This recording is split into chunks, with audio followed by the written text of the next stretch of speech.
So hello everyone, welcome back to Indian super nerd. So परसों सुबह सुबह 6:30 बजे स्ट्रेंजर थिंग्स सीजन 5 का वॉल्यूम 2 आ रहा है, जिसमें टोटल 3 एपिसोड्स हैं। और वॉल्यूम 1 एक महीने पहले आ चुका था, जिसमें 4 एपिसोड्स थे। और 1 जनवरी को इसके फिनाले के साथ स्ट्रेंजर थिंग्स सीरीज हमेशा के लिए एंड हो जाएगी। सो अगर जिसको स्ट्रेंजर थिंग्स सीजन 5 वॉल्यूम 2 देखने से पहले कंप्लीट स्टोरी समझनी है स्ट्रेंजर थिंग्स की, तो तुम एकदम सही जगह पर हो, क्योंकि इस वीडियो में मैं डिटेल में एक्सप्लेन करूंगा सीजन 1, सीजन 2, सीजन 3, सीजन 4 और सीजन 5 वॉल्यूम 1 को। तो खाने पीने का सामान रख लो, क्योंकि वीडियो 2 घंटे की तो होने ही वाली है।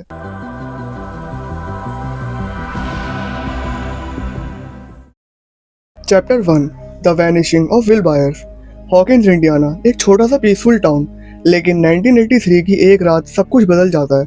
हॉकिंस नेशनल लेबोरेटरी के अंदर एक साइंटिस्ट किसी अनजान क्रिएचर से बचने की कोशिश करता है, लेकिन एलिवेटर तक पहुंचते ही वो किसी मॉन्स्टर के हाथ लग जाता है और बस वो मारा जाता है। दूसरी तरफ टाउन के 10 साल के बच्चे अपनी डंजन एंड ड्रैगन्स की एक लॉन्ग गेम खत्म कर रहे होते हैं।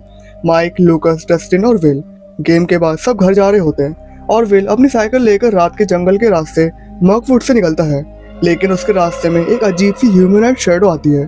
डर के मारे वो अपनी साइकिल छोड़कर घर की तरफ भागता है, लेकिन जैसे ही वो अपने घर के पीछे वाले शेड में छुपता है, लाइट्स फ्लिकर करने लगती हैं, हवा ठंडी हो जाती है और वो क्रिएचर उसके पीछे अपीयर करता है और एक सेकंड में विल बायर्स वहाँ से गायब हो जाता है।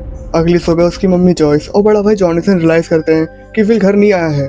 जॉयस तुरंत पुलिस के पास जाती है, चीफ जिम हॉबर के पास, जो जॉयस का पुराना दोस्त होता है। हॉबर पहले टिपिकल नॉर्मल सा मिसिंग केस समझता है, लेकिन जॉयस को लगता है कि कुछ और ही चल रहा है। हॉपर विल के लिए सर्च स्टार्ट करता है। अब लैब में डॉक्टर मार्टिन ब्रेनर, जो हॉकिंस लैब के डायरेक्टर हैं, वो अपनी टीम के साथ लैब में एक अबनॉर्मल चीज को इन्वेस्टिगेट करते हैं, जो लैब के बेसमेंट से बाहर आ रही थी। और ब्रेनर यहाँ पे अपनी टीम से बोलता है कि वो लड़की ज्यादा दूर तक नहीं गई होगी। दूसरी तरफ एक छोटी लड़की जिसके सर पर एक भी बाल नहीं होता है, वो जंगल से निकलकर एक लोकल रेस्टोरेंट में घुस जाती है। उस लड़की का नाम पता नहीं होता, पर वो क्लियरली किसी से बच के भाग रही होती है। रेस्टोरेंट का ओनर बैनी उसे पकड़ता है, लेकिन समझ जाता है कि लड़की अकेली है और भूखी है। वो उसे खाने के लिए कुछ देता है और सोशल सर्विस को कॉल करता है, लेकिन जब so called social service agent आते हैं, वो बैनी को गोली मार देते हैं, क्योंकि ये लोग एक्चुअली हॉकिंस लैब के एजेंट होते हैं। वो लड़की जिसके हाथ पे 11 लिखा होता है वहाँ से भाग जाती है। तभी जंगल के अंदर विल के दोस्तों माइक, लूकस और डस्टिन से टकरा जाती है, जो खुद विल को ढूंढने के लिए निकले होते हैं। तब उन्हें पता चलता है कि ये लड़की कुछ अलग है और यहाँ से हॉकिंस की सबसे बड़ी मिस्ट्री स्टार्ट होती है। Chapter 2, the weirdo on maple street. Episode 2 वहीं से स्टार्ट होता है जहाँ पे एपिसोड 1 एंड हुआ था। माइक, डस्टिन और लूकस 11 को ले जाते हैं माइक के घर। तीनों के बीच में कंफ्यूजन होती है कि इस लड़की का आखिरकार करना क्या है। माइक एक प्लान बनाता है, 11 को अपनी मॉम के पास ले जाएगा जिससे वो हेल्प ले सके, पर 11 सीधा मना कर देती है। वो बस एक ही बात कहती है कि बुरे लोग उसके पीछे हैं। दूसरी तरफ जॉनसन अपने मिसिंग भाई विल को ढूंढने के लिए अपनी मॉम के एक्स हस्बैंड और अपने फादर लोनी के पास जाता है, लेकिन लोनी उसे बिल्कुल इग्नोर कर देता है, जैसे उसे अपने बेटे की कोई परवाह ही नहीं है। हॉपर और उसकी टीम जंगल में सर्च जारी रखते हैं और उन्हें एक छोटी सी क्लू मिलती है, एक हॉस्पिटल गाउन का पीस, बिल्कुल वैसे जैसे लैब में पहना जाता है। वापस माइक के घर 11 एक फोटो देखती है जिसमें विल है और तुरंत उसे पहचान लेती है। अब यहाँ 11 अपनी रियल आइडेंटिटी रिवील करती है कि वो है कौन। 11 के पास टेलीकिनेसिस पावर्स होती है, वो अपनी माइंड से कोई भी चीज हिला सकती है। फिर 11 डंजन एंड ड्रैगन्स के बोर्ड को यूज करके समझाने की कोशिश करती है कि विल कहाँ पर है। 11 बताती है कि वो अपसाइड डाउन नाम की जगह पर है, जहाँ एक मॉन्स्टर डेमोगॉर्गन उसका शिकार कर रहा है। अब ये डेमोगॉर्गन इनके डंजन एंड ड्रैगन गेम में से एक कैरेक्टर का नाम है, जो एक मॉन्स्टर होता है। तो जिस मॉन्स्टर ने विल को गायब करा है, उसका नाम ही डेमोगॉर्गन रख देते हैं।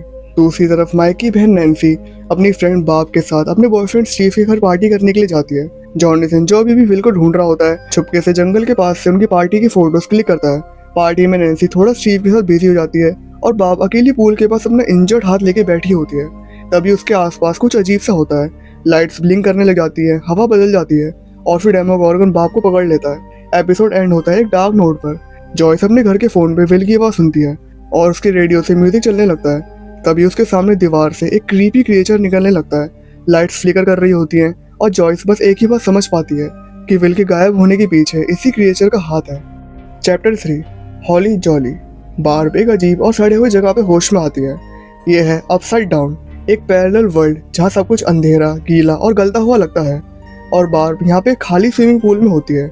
बार्ब असली दुनिया से इस दुनिया में आ गई, जिसको अपसाइड डाउन वर्ल्ड बोलते हैं। फिर वो भागने की कोशिश करती है, लेकिन तभी डेमोगॉर्गन उस पर हमला कर देता है। दुनिया के दूसरे कोने में जॉयस को पूरा यकीन हो जाता है कि उसका बेटा विल उससे लाइट्स के जरिए बात करने की कोशिश कर रहा है, क्योंकि बल्ब बार बार ब्लिंक करते हैं जैसे कोई सिग्नल दे रहे हों। हॉपर हॉकिंस लैब पहुंचता है और वहाँ के लोग उसे एक झूठी सिक्योरिटी फुटेज दिखाते हैं जिसमें सब नॉर्मल लगता है।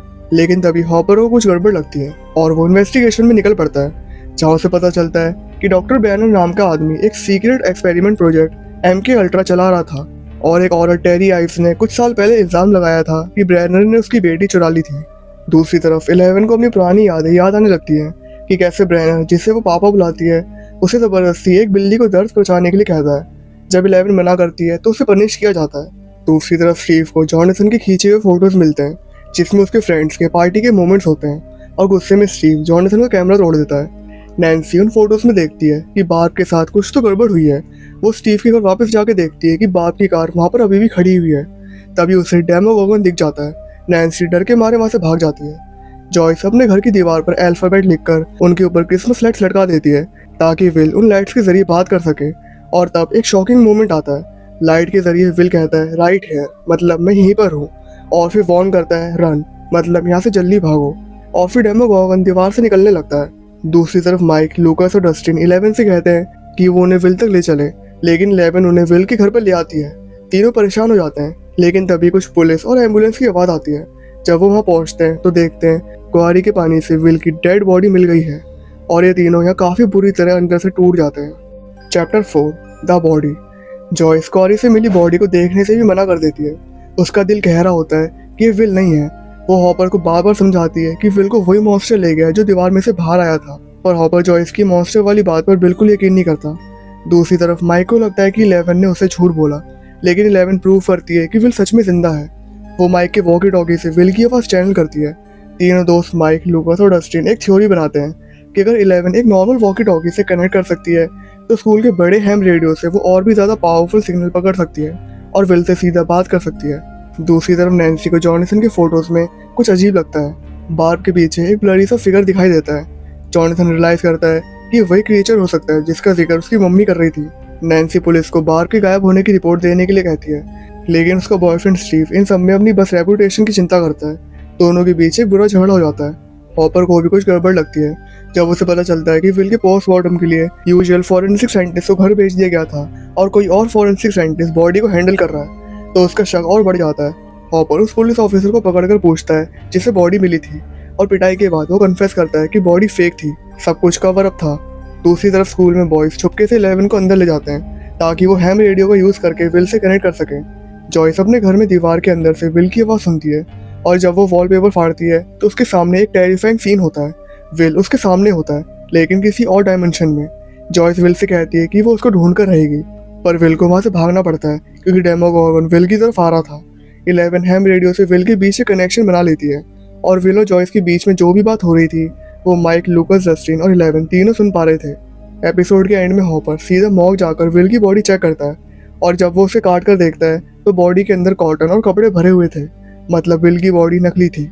गुस्से और शौक में हॉपर समझ जाता है कि ये सब डॉक्टर ब्रैनर और हॉकिंस लैब का काम है और बिना वक्त गवाए वो लैब का गेट तोड़कर अंदर घुस जाता है। Chapter 5 the flea and the Acrobat. Episode 5 शुरू होता है हॉपर के हॉकिंस लैब के अंदर घुसने से।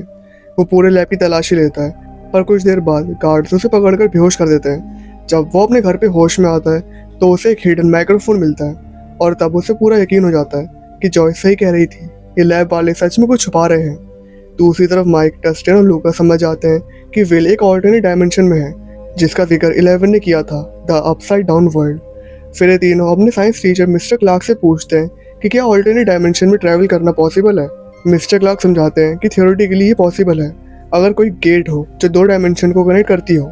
इस आइडिया से इंस्पायर्ड होकर तीनों दोस्त अपने कंपास की मदद से वो गेट ढूंढने के लिए निकल पड़ते हैं, क्योंकि गेट के होने से अर्थ के मैग्नेटिक फील्ड में डिस्टर्बेंस आएगा। लेकिन 11 को अपनी पुरानी याद आती है जब उसे लैब में सेंसरी डेप्रीविएशन टैग में डाला गया था ताकि वो किसी रशियन आदमी की बात सुन सके। उस मिशन के दौरान 11 का पहली बार इनकाउंटर हुआ था डेमोगोगन से। अब जो ये 11 की मेमोरीज हैं ये सब 11 को धीरे धीरे करके रिकॉल हो रही हैं, क्योंकि लैब में 11 के साथ कुछ ऐसा हादसा हुआ था जिसकी वजह से 11 की मेमोरीज लॉस हो गई थी। अब वो क्या हादसा था उसके बारे में हम आगे बात करेंगे। अब डर के मारे 11 अपनी पावर से कंपास की डायरेक्शन बदल देती है ताकि ये तीनों गलत जगह चले जाएं। अब 11 ने ये इसलिए करा क्योंकि जो ये गेट ढूंढ रहे हैं वो काफ़ी खतरनाक जगह है जो इन तीनों को जान से मार सकती है। 11 ने इन तीनों को बचाने के लिए ये करा, बट लेकिन यहाँ पे लूकास को लगता है कि 11 उनसे झूठ बोल रही है और टीम को धोखा दे रही है। दोनों के बीच पूरा झगड़ा होता है और जब लूकस माइक पर चिल्लाता है, 11 गुस्से में उसको दूर फेंक देती है, जिससे वो बेहोश हो जाता है। घबराकर 11 वहाँ से भाग जाती है और माइक और डस्टिन लूकस को संभालते हैं। दूसरी तरफ नैन्सी और जॉनथन मिलकर एक प्लान बनाते हैं। वो डेमोगॉगन को मारने के लिए वेपन्स रेडी करते हैं। जब वो जंगल में उस क्रिएचर का पीछा कर रहे होते हैं तो उन्हें एक छोटा सा गेट मिलता है, एक दरवाजा जो सीधा अपसाइड डाउन वर्ल्ड में जाता है। नैन्सी क्यूरियोसिटी में उस गेट के अंदर घुस जाती है और गलती से डेमोगॉगन का ध्यान अपनी तरफ खींच लेती है। जॉनथन बाहर से नैन्सी को ढूंढता रहता है, लेकिन वो गेट धीरे धीरे बंद होने लगता है और नैन्सी अपसाइड डाउन में फंस जाती है। Chapter 6 the monster. एपिसोड 6 की शुरुआत होती है जब जॉनथन फाइनली नैन्सी को अपसाइड डाउन से खींचकर बाहर निकाल लेता है।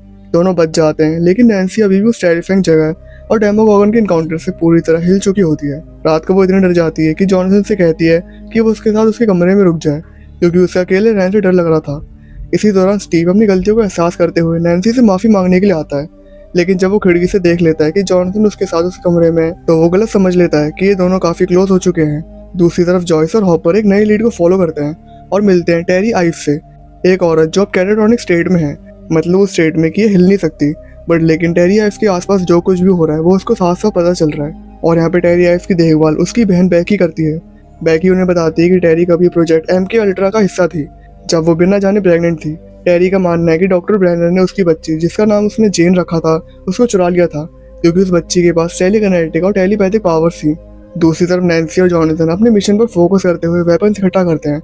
उनका प्लान होता है डेमोगॉगन को जान से मार देना, और ये दोनों एक थ्योरी बनाते हैं कि वो क्रिएचर ब्लड से अट्रैक्ट होता है। दूसरी तरफ स्टीव अपने गुस्से और कंफ्यूजन में जॉनथन से लड़ पड़ता है। जब उसने जॉनथन को नैन्सी के रूम में साथ देखा था, बीच सड़क इन दोनों के बीच में काफी जबरदस्त फाइट होती है और सिचुएशन और ज्यादा बिगड़ जाती है और पुलिस को वहाँ पे आना पड़ता है। फिर नैन्सी और जॉनथन को पुलिस स्टेशन ले जाते हैं, जब हॉपर और जॉयस आकर जॉनथन को फ्री करते हैं। पर जॉनथन और नैन्सी ने जो वेपन्स खरीदे थे डेमोगॉर्गन को जान से मारने के लिए, वो उसको कस्टडी में ले लेते हैं। इसी बीच 11 एक ग्रोसरी स्टोर में चली जाती है और बिना पैसे दिए एगोस वॉफल चुरा लेती है, और ये उसका फेवरेट खाना है।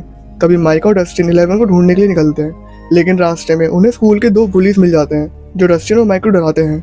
जब एक बुली माइक को मारने की कोशिश करता है, 11 समय पे आ जाती है और अपनी पावर से उस बुली का हाथ तोड़ देती है, जिससे दोनों बच जाते हैं। लेकिन ये पावर यूज करने के बाद 11 थक कर बेहोश हो जाती है। तब उसे एक फ्लैशबैक याद आता है, जब ब्रैनर ने एक सेंसरी टेस्ट में उसको किसी को ढूंढने के लिए कहा था, तो 11 का कांटेक्ट हुआ डेमोगॉर्गन से, और डर के मारे 11 ने अपना कंट्रोल खो दिया था और गलती से अपनी पावर से अपसाइड डाउन वर्ल्ड और असली दुनिया के बीच एक गेट खोल दिया था, जिससे डेमोगॉर्गन इस दुनिया में आ गया। मतलब हॉकिंस लैब के बेसमेंट में जो अब नॉर्मल चीज है, वही अपसाइड डाउन वर्ल्ड और असली दुनिया के बीच का गेट है, जो 11 से गलती से खुल गया डॉक्टर ब्रैनर के एक एक्सपेरिमेंट के वक्त। 11 रो रो कर माइक से कन्फेस करती है कि ये सब कुछ उसकी गलती थी। अब दूसरी तरफ जिस लड़के का हाथ 11 ने तोड़ा था, उसकी मम्मी पुलिस स्टेशन पहुंचती है। वहाँ वो लड़का उस लड़की का हुलिया बताता है और हॉपर को यहाँ रियलाइज होता है कि ये लड़का उस लड़की की बात कर रहा है जिसके बारे में टेरी आइव्स बता रही थी, जिसको ब्रैनर ने चुरा लिया था। एपिसोड के एंड में लूकस अपने बाइनोकुलर से देखता है कि लैब के एजेंट्स माइक के घर तक आ गए हैं और वो 11 को पकड़ने के लिए पूरी तरह रेडी है। Chapter 7 the bathtub. एपिसोड 7 की शुरुआत होती है जब लूकस फाइनली माइक को वार्न करता है कि हॉकिंस लैब्स के एजेंट अब उसके घर आ रहे हैं और वो 11 को ढूंढ रहे हैं। सिचुएशन एकदम टेंस हो जाती है और बिना टाइम वेस्ट करे माइक, डस्टिन और 11 तुरंत घर से भाग जाते हैं। जैसे ही वो एस्केप करने की कोशिश करते हैं, एक वैन उनका रास्ता ब्लॉक कर देती है, लेकिन 11 अपनी टेलीकिनेटिक पावर का यूज करके पूरी वैन को हवा में उलट देती है। इस इंसिडेंट के बाद लूकस, माइक और 11 के बीच में जो भी मिसअंडरस्टैंडिंग हुई थी वो क्लियर हो जाती है। तीनों फाइनली रिकाउंसिल कर लेते हैं और एक दूसरे से माफी मांगकर दोबारा टीम बन जाते हैं। फिर तीनों मिलकर एक जंग यार्ड में छुप जाते हैं ताकि एजेंट्स उन्हें ढूंढ ना पाए। दूसरी तरफ नैन्सी और जॉनथन अपनी तरफ से जॉयस और हॉपर को सब कुछ बता देते हैं डेमोगॉर्गन के बारे में और कैसे वो क्रिएचर अपसाइड डाउन से यहाँ पर आया है। हॉपर को ये भी पता चल जाता है कि 11 अब माइक और उसके दोस्तों के साथ है और सब डिसाइड करते हैं कि मिलकर विल को बचाना होगा। सब एक दूसरे से कांटेक्ट करते हैं और फाइनली बायर्स हाउस में सब मिलते हैं। अब सब मिलकर एक प्लान बनाते हैं। 11 को यूज करेंगे ताकि वो टेलीपैथिकली विल और बाप को लोकेट कर सके, लेकिन 11 अब पहले से काफी वीक हो चुकी थी क्योंकि उसने पहले ही अपनी पावर्स का बहुत ज्यादा यूज कर लिया था। लेकिन ग्रुप डिसाइड करता है कि उन्हें एक सेंसरी डिप्रीवेशन टैंक बनाना होगा जैसे लैब में था, ताकि 11 अपनी पावर्स को एम्पलीफाई कर सके। वो लोग स्कूल के जिम में जाके एक मेकशिफ्ट टैंक बनाते हैं, पानी, सॉल्ट और किडी पूल का यूज करके। 11 टैंक के अंदर जाती है और अपने दिमाग से दोबारा अपसाइड डाउन वर्ल्ड में एंटर करती है। वहाँ वो बाप को देखती है, लेकिन बाप अब मर चुकी होती है। उसकी बॉडी एक तरह से मॉन्स्टर के हैबिटेट का हिस्सा बन गई होती है, लेकिन 11 को विल जिंदा मिलता है जो अपने फोर्ट कैसल बायर के अपसाइड डाउन वर्जन में छुपा हुआ होता है। 11 वापस आती है और जॉयस और हॉपर को बताती है कि विल अभी भी जिंदा है, लेकिन उसके पास वक्त बहुत कम बचा हुआ है। दोनों रियलाइज करते हैं कि गेट हॉकिंस लैब के बेसमेंट में है और बिना सोचे समझे वहाँ घुस जाते हैं, लेकिन जैसे ही वो अंदर जाते हैं लैब के गार्ड उन्हें पकड़ लेते हैं। दूसरी तरफ नैन्सी और जॉनथन भी अपना मिशन कंटिन्यू करते हुए पुलिस स्टेशन जाते हैं ताकि वो वेपन्स वापस ले सकें जो उन्होंने पहले खरीदे थे। उनका प्लान एकदम क्लियर है, डेमोगॉर्गन को ललचाकर बाहर लाकर उसको जान से मार देना। लेकिन जैसे ही ये सब पैरेलल चल रहा होता है, अपसाइड डाउन में डेमोगॉर्गन को विल की लोकेशन मिल जाती है और वो कैसल बायर्स के अंदर घुस के विल पे अटैक कर देता है। Chapter 8 the upside down. Episode 8 की शुरुआत होती है एक फ्लैशबैक से, जहाँ चीफ जिम हॉपर के दर्द भरे पास का राज सामने आता है। यहाँ में पता चलता है कि उसकी छोटी बेटी सारा कैंसर से मर गई थी और उस ट्रॉमा ने हॉपर को अंदर से तोड़ दिया था। अब प्रेजेंट में हॉपर एक रिस्की डील करता है। वो डॉक्टर ब्रैनर को 11 की लोकेशन बताने के लिए रेडी हो जाता है, सिर्फ इस कंडीशन पर कि ब्रैनर उसे और जॉयस को अपसाइड डाउन में जाने दे ताकि वो विल को बचा सके। ब्रैनर मान जाता है क्योंकि उसको पता है कि जो कोई अपसाइड डाउन में जाएगा वो जिंदा कभी वापस लौट के नहीं आएगा। फिर हॉपर और जॉयस प्रोटेक्टिव सूट्स पहनकर एक हॉरिफाइंग और डार्क डायमेंशन अपसाइड डाउन में एंटर करते हैं। दूसरी तरफ नैन्सी और जॉनसन अपना प्लान एग्जीक्यूट कर रहे होते हैं। वो बायर हाउस के अंदर ट्रैप सेट करते हैं और अपना हाथ काट कर अपने ब्लड से डेमोगॉर्गन को ट्रैक करते हैं। लेकिन तभी एक अनएक्सपेक्टेड ट्विस्ट आता है। स्टीव हैरिंगटन वहां आ जाता है, एक्चुअली नैन्सी और जॉनथन से माफी मांगने, पर जैसे ही वो आता है डेमोगॉर्गन अटैक कर देता है। स्टीव, नैन्सी और जॉनथन तीनों मिलकर एक इंटेंस फाइट करते हैं। कीलों से भरा हुआ बेसबॉल बैट, फायर और ट्रैप का यूज करते हुए वो मॉन्स्टर को आग लगाते हैं और टेम्पररी तौर पर उसे अपसाइड डाउन में वापस भगा देते हैं। इसी वक्त माइक, डस्टिन, लूकास और 11 स्कूल में छुपे हुए होते हैं, लेकिन उनकी लोकेशन ब्रैनर के एजेंट्स को मिल जाती है। एजेंट स्कूल आ जाते हैं और 11 को कैप्चर करने की कोशिश करते हैं, लेकिन जैसे ही वो 11 को घेर लेते हैं, 11 अपनी पावर अनलीश कर देती है। एक ब्रूटल सीन होता है जहाँ वो अपनी टेलीकिनेसिस से ऑलमोस्ट पूरी लैब टीम को जान से मार देती है, लेकिन इससे 11 बहुत वीक हो जाती है और वो बेहोश हो जाती है।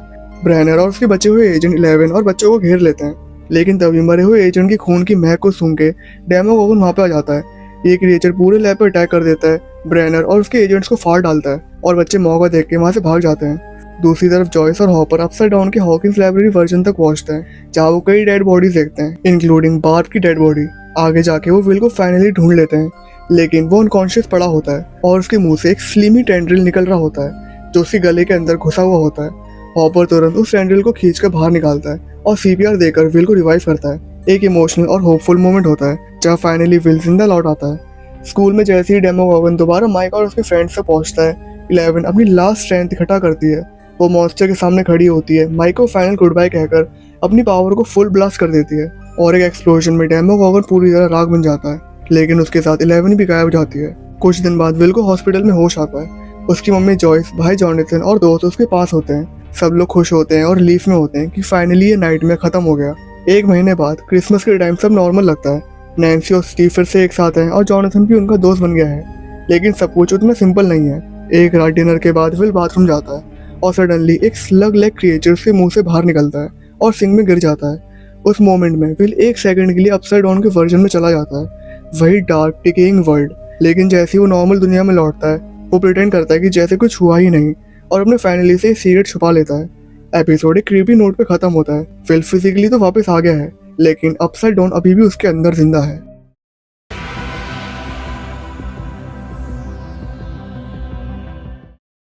Chapter 1 mad max. एपिसोड की शुरुआत होती है एक नए शहर पिट्सबर्ग, पेंसिल्वेनिया में। यहाँ हम एक नए कैरेक्टर को देखते हैं, एक लड़की जिसके पास कुछ अजीब पावर्स होती हैं। जब वो और उसका गैंग बैग लूट के भाग रहे होते हैं, पुलिस उनका पीछा करती है, लेकिन वो लड़की अपनी पावर्स यूज करती है और पुलिस को लगने लगता है कि सामने वाला टनल गिर गया है, पर लेकिन ऐसा कुछ भी नहीं होता। वो सब उस पुलिस वाले को दिख रहा था, मतलब एक हेलुसिनेशन। यहाँ पर हम देखते हैं कि उसके हाथ पर एक टैटू लिखा होता है 008, मतलब 11 जैसी एक और लड़की। और अब ये सिर्फ शुरुआत है। सीन शिफ्ट होता है वापस हॉकिंस, इंडियाना में, जहाँ सब लोग हैलोवीन के लिए तैयार हो रहे होते हैं। एक नई लड़की स्कूल में आती है, मैक्सिन मेफील्ड, जिसे सब मैड मैक्स कहते हैं। उसका थोड़ा टॉमबॉय एटीट्यूड और आर्केड गेमिंग स्किल्स देख के डस्टिन और लूकास दोनों उसके फैन बन जाते हैं। और ये मैक्स का एक स्टेप ब्रदर भी स्कूल में नया आया होता है, जिसका नाम होता है बिली। माइक अब भी 11 के लॉस से उदास है और विल अपने ट्रॉमा से गुजर रहा है। विल के विजन बढ़ते जा रहे होते हैं। कभी कभी उसे अपसाइड डाउन दिखने लगता है, पूरा डार्क स्काई, हवा में ऐश पार्टिकल्स और एक इनॉर्मस टेंटिकल शैडो मॉन्स्टर जो हॉकिंस के ऊपर मंडरा रहा होता है। दूसरी तरफ जॉयस अपनी लाइफ नॉर्मल करने की कोशिश करती है। अब वो अपने पुराने स्कूल फ्रेंड बॉब न्यूबी को डेट कर रही होती है। हॉपर मीनवाइल एक नई मिस्ट्री में फंस गया है।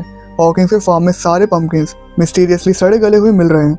पूरी फील्ड का एक एक पंपकिन गल गया है, जैसे कोई पॉइजन या रेडिएशन लीक हुई हो। और यहाँ पे एक और साइड स्टोरी चल रही होती है। एक डिटेक्टिव मुरे बोमैन उन लोगों से बात करता है जिन्होंने एक शेप्ड हेड वाली लड़की देखी थी। उसे लगता है कि वो लड़की एक रशियन जासूस है। ऑब्वियसली यहाँ पे मुरे 11 की ही बात कर रहा है, लेकिन यहाँ पे मुरे 11 के बारे में कुछ नहीं पता। उसको लगता है कि 11 एक रशियन जासूस है।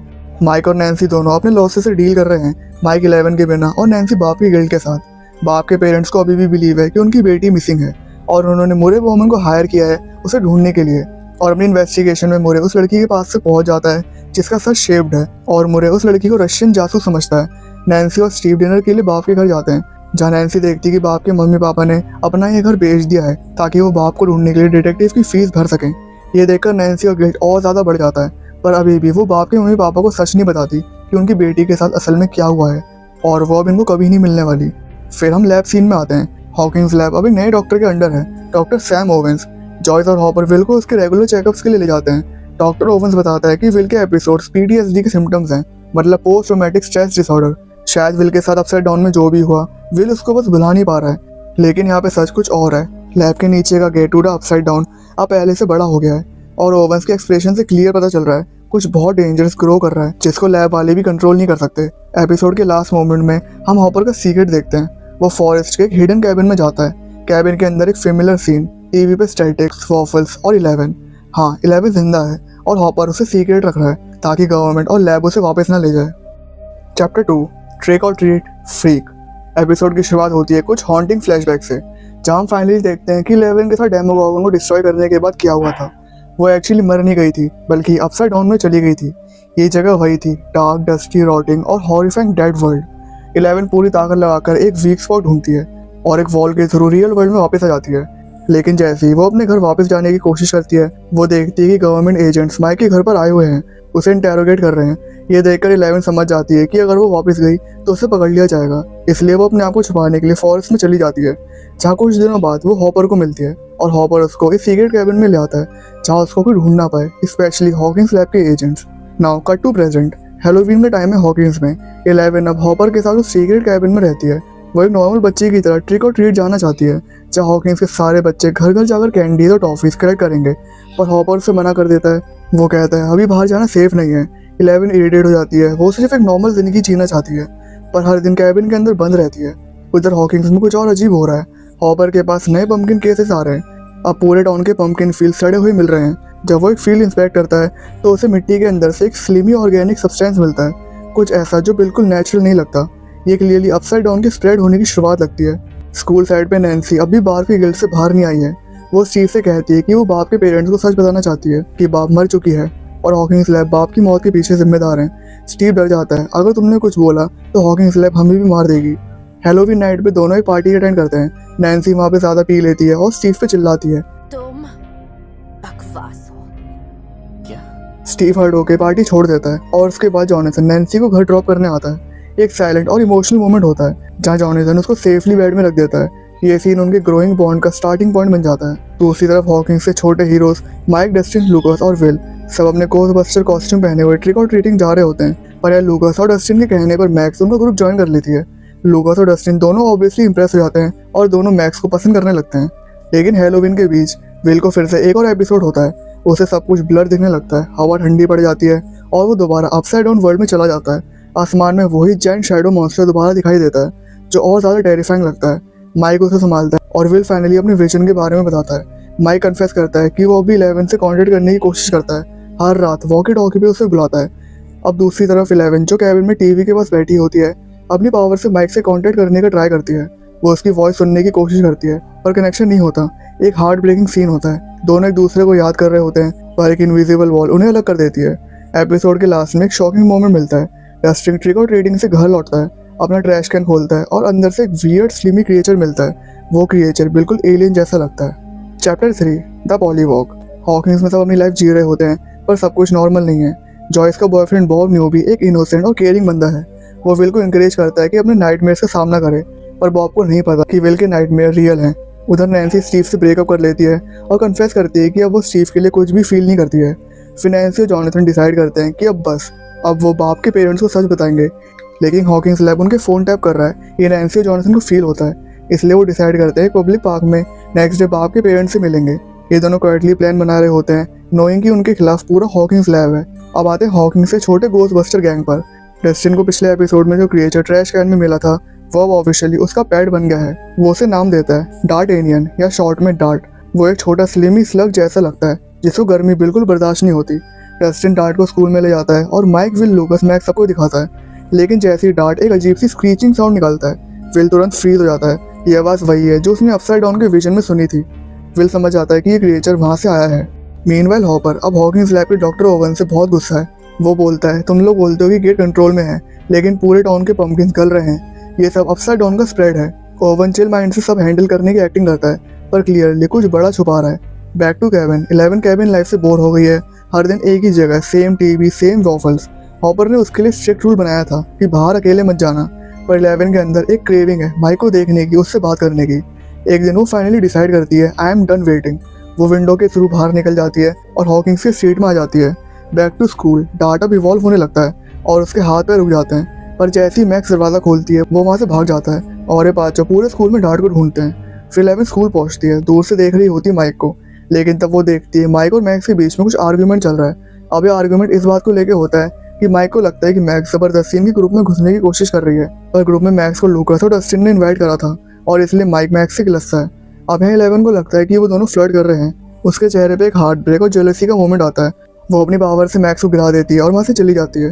स्कूल के बाथरूम में डस्टिन को डार्ट मिल चुका होता है, पर वो डार्ट को छुपा लेता है क्योंकि माइक, लूकस और विल डार्ट के अगेंस्ट थे, क्योंकि वो क्रिएचर अपसाइड डाउन वर्ल्ड से आया है। पर डस्टिन को बिलीव नहीं होता और वो माइक, लूकस को नहीं बताता कि डार्ट उसको मिल चुका है। दूसरी तरफ विल के विजन्स अब और इंटेंस हो गए हैं। हैलोवीन के बाद से वो बार बार अपसाइड डाउन के पैरेलल वर्जन में चला जाता है और हर बार उस मॉन्स्टर का शैडो और बड़ा दिखाई देता है। इस बार विल बॉब की एडवाइस को ट्राई करता है। जब उसके सामने वो जाइंट टेंटिकल शैडो मॉन्स्टर आता है, विल चिल्लाता है गो अवे और उस शैडो मॉन्स्टर का सामना करता है, लेकिन वो शैडो मॉन्स्टर रुकता नहीं। वो सीधा उसके ऊपर चढ़ जाता है और उसके अंदर घुस जाता है जैसे उसकी बॉडी को पोजेस कर रहा हो। Chapter 4 will the vice. Episode की शुरुआत होती है एक टेरिफाइंग सीन से। जॉयस, डस्टिन, लूकस, मैक्स और माइक विल को ग्राउंड पर अनकॉन्शियस देखकर उसे उठाते हैं। जॉयस चिल्लाती है विल वेक अप। थोड़ी देर बाद विल होश में आता है, लेकिन कुछ अलग अलग लग रहा होता है। उसकी आंखों में एक ब्लैंक हॉलो एक्सप्रेशन होता है। वो चुपचाप बैठ जाता है जैसे कुछ देख रहा हो जो बाकी लोग नहीं देख सकते। जॉयस उसे घर ले जाती है। घर पर विल जॉयस को सब कुछ बताता है कि उसके साथ क्या हुआ। उधर 11 वापस कैबिन आती है, लेकिन हॉपर ऑलरेडी गुस्सा है। वो 11 से पूछता है तुम बाहर गई थी। 11 यहाँ फ्रस्ट्रेट होकर हॉपर से कहती है कि मैं यहाँ नहीं रहूंगी, आप भी पापा की तरह मेरे को कैद करके रख रहे हो।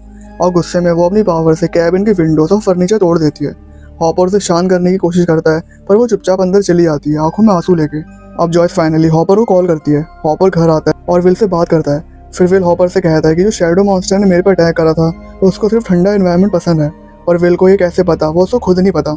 और विल को और भी मेमोरीज याद आती हैं उस शैडो मॉन्स्टर की, और वो उन सब मेमोरीज को जो अभी हो रही हैं उनको ड्रॉ करता है। फिर हॉपर देखता है कि विल बहुत सारे पेपर पर सेम चीज़ ही ड्रॉ कर रहा है। पहले तो कुछ समझ में नहीं आता, पर जब वो सब पेपर्स को फ्लोर पर लाइन अप करता है एक पैटर्न बनने लगता है, एक मैसिव डिज़ाइन जो पूरे हाउस के फ्लोर से वॉल्स तक फैल गया है। और हॉपर समझ जाता है ये बेलें हैं, ये हॉकिंग्स के नीचे ग्रो कर रही हैं। विदाउट वेस्टिंग टाइम वो फील्ड की तरफ निकल जाता है। इधर नैन्सी और जॉनथन अपना प्लान एग्जीक्यूट कर रहे हैं। वो बाप के पेरेंट्स से मिलने चाह रहे होते हैं, लेकिन उन्हें सडनली हॉकिंग्स लैब के एजेंट पकड़ लेते हैं। दोनों को लैब के अंदर ले जाया जाता है, जहाँ डॉक्टर ओवंस पर्सनली उनसे मिलता है। ओवंस उन्हें गेट दिखाता है, वो एक डार्क पोर्टल जो अपसाइड डाउन तक जाता है। और फाइनली वो सच बोलता है, बाप मर चुकी है। ओवंस एक्सप्लेन करता है कि वो सिर्फ एक चीज़ से डर रहा है, अगर फॉरेन गवर्नमेंट को पता चल गया गेट के बारे में तो वो इसको हथियार की तरह इस्तेमाल करेंगे। फिर ओवंस उन्हें छोड़ देता है, पर उसे नहीं पता कि नैन्सी ने पूरी कन्वर्सेशन सीक्रेटली रिकॉर्ड कर ली है। मीनवाइल लूकस ट्राई कर रहा है मैक्स से दोस्ती करने की, क्योंकि मैक्स अब गुस्सा है, क्योंकि माइक, डस्टिन और लूकस मैक्स से सीक्रेट छुपा रहे थे अपसाइड डाउन वर्ल्ड, डेमोगॉगन, इन सब के बारे में। लूकस मैक्स को समझाने की कोशिश करता है, पर तभी उसका वायलेंट स्टेप ब्रदर बिली हारग्रोव आ जाता है और मैक्स को वहाँ से ले जाता है। Back to cabin. Next morning 11 अपनी गलती का गिल्ट फील करती है और केबिन की सफाई करते वक्त हॉपर के हिडन फाइल्स ढूंढ लेती है। उनमें लिखा होता है टेरी आइव्स, 11 की बायोलॉजिकल मदर।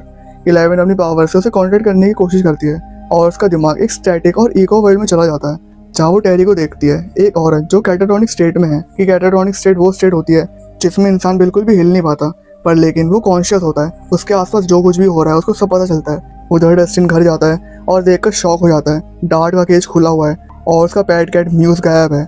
वो किचन में जाता है और देखकर लिटरली फ्रीज हो जाता है, डार्ट ने उसकी बिल्ली खा ली है। और डार्ट अब वो छोटी स्लग नहीं रहा, वो ग्रो होकर एक मिनी डेमोगॉगन बन गया है। और लास्ट में हॉपर विल के ड्राइंग फॉलो करते हुए पंपकिन फील्ड से पहुंचता है। वो शॉवल से जमीन खोदता है और वो नीचे गिर जाता है और उसके सामने एक मैसिव टनल सिस्टम होता है जिसमें स्लिमी वॉल्स और बेले हिल रहे होते हैं। ये बिल्कुल अपसाइड डाउन जैसा लगता है। हॉपर टॉर्च लेके अंदर जाता है और स्क्रीन ब्लैक हो जाती है और उन पंपकिन के सड़ने के पीछे इन्हीं बेलों का हाथ है जो हॉकिंस लैब से पूरी हॉकिंस के नीचे धीरे धीरे करके फैल रही होती है। चैप्टर 5 डिग डग। एपिसोड की शुरुआत होती है एक शॉकिंग मोमेंट के साथ। हॉपर अभी भी उन क्रीपी टनल्स के अंदर फंसा हुआ है जो पूरे हॉकिंस के नीचे स्प्रेड हो चुकी हैं। हॉपर खुद निकलने की कोशिश करता है, लेकिन जैसे ही वो एग्जिट ढूंढने के लिए जाता है एक बेल उसके पैर को पकड़कर उसको जकड़ लेती है।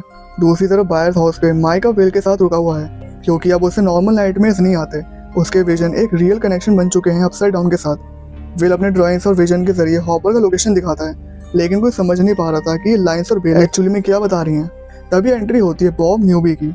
बॉब कैजुअली विल की ड्राइंग्स को देखते हुए बोलता है ये तो हॉकिंस का मैप लग रहा है, और बैम सबको समझ में आ जाता है कि ये रैंडम स्क्रिबल नहीं है, पूरा हॉकिंस का अंडरग्राउंड मैप है।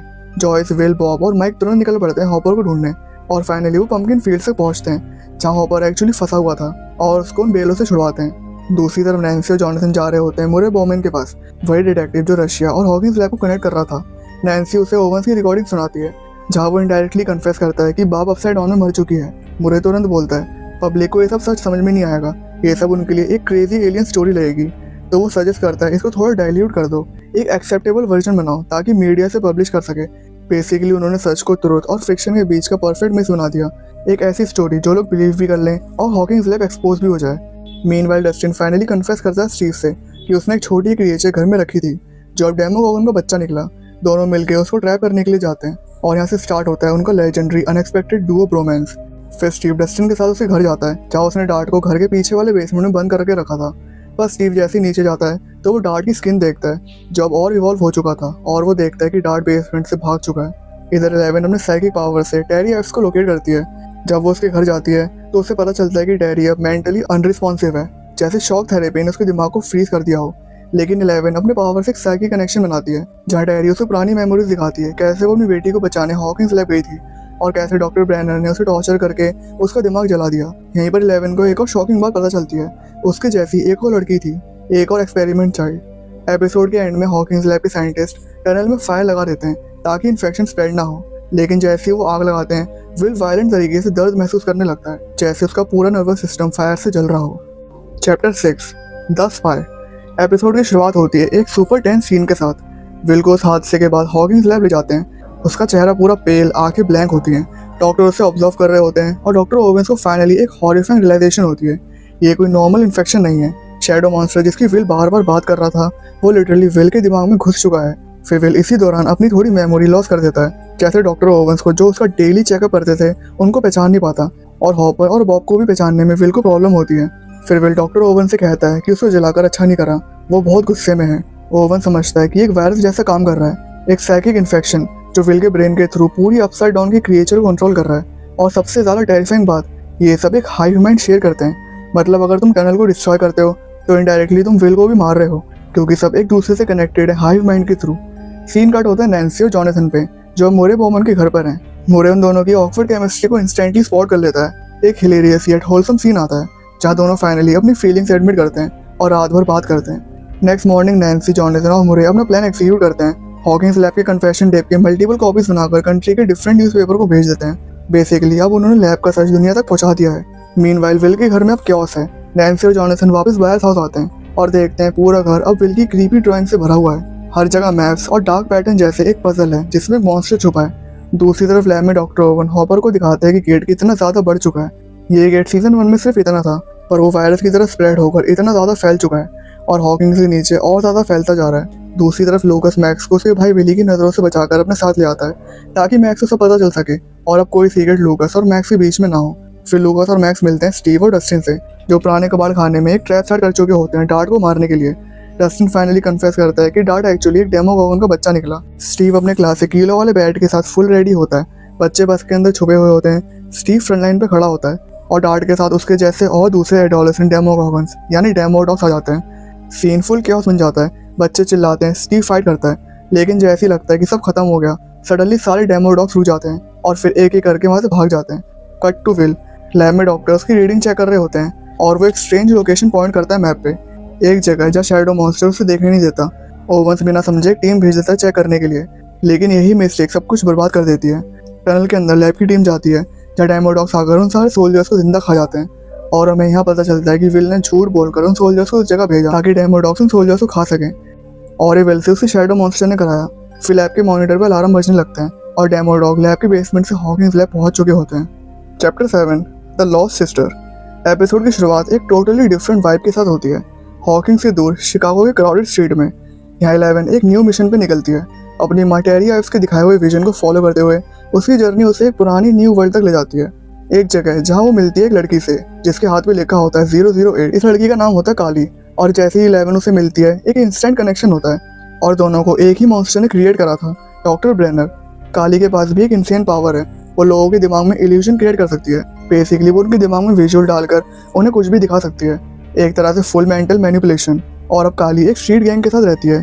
सबका एक ही मिशन है, उन लोगों से बदला लेना जिन्होंने उन पर एक्सपेरिमेंट किए थे। काली 11 को अपनी टीम से मिलवाती है और 11 को लगता है कि शायद यही उसकी नई फैमिली है, लोग जो उसे एक्सेप्ट करते हैं बिना उसके पावर से डरते हुए। लेकिन जैसे जैसे एपिसोड बढ़ता है 11 रियलाइज करती है कि फैमिली कुछ ज़्यादा ही डार्क है। काली का मिशन है रिवेंज और उसका नेक्स्ट टारगेट है एक बंदा जिसका नाम है रे, वही सेम साइंटिस्ट जिसने टेरी आइव्स को टॉर्चर करा था। काली 11 को ट्रेन करती है और 11 को बताती है कि अपनी पावर को और स्ट्रॉन्ग बनाने के लिए उसे अपना गुस्सा चैनल करना होगा। एक इंटेंस ट्रेनिंग सीन आता है जहाँ काली उसके आंखों में पट्टी बांध के बोलती है कि अपने गुस्से का इस्तेमाल करो। 11 अपना पूरा फोकस करती है और एक मैसिव मेटल ट्रेन को मूव कर देती है। एक इंसेन मोमेंट आता है जहाँ हम देखते हैं उसकी पावर का फुल पोटेंशियल। लेकिन जब गैंग रे के घर पहुंचती है सिचुएशन अगली हो जाती है।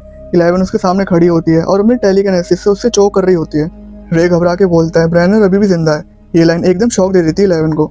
लेकिन उस मोमेंट में 11 कुछ और नोटिस करती है, एक फोटो जिसमें रे की फैमिली थी। वो अपना गुस्सा कंट्रोल करती है और रे को छोड़ देती है। काली यहाँ पे शॉक हो जाती है और वो 11 से कहती है मरना डिजर्व करता है, लेकिन 11 कह देती है कि मैं उनकी तरह नहीं हूँ। उस मोमेंट में पुलिस आती है और गैंग को वहाँ से भागना पड़ता है।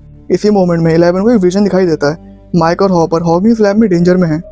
11 डिसीजन ले लेती है कि वो हॉकिंस जाकर माइक, हॉपर और सबको बचाएगी। Chapter 8 the mind flare.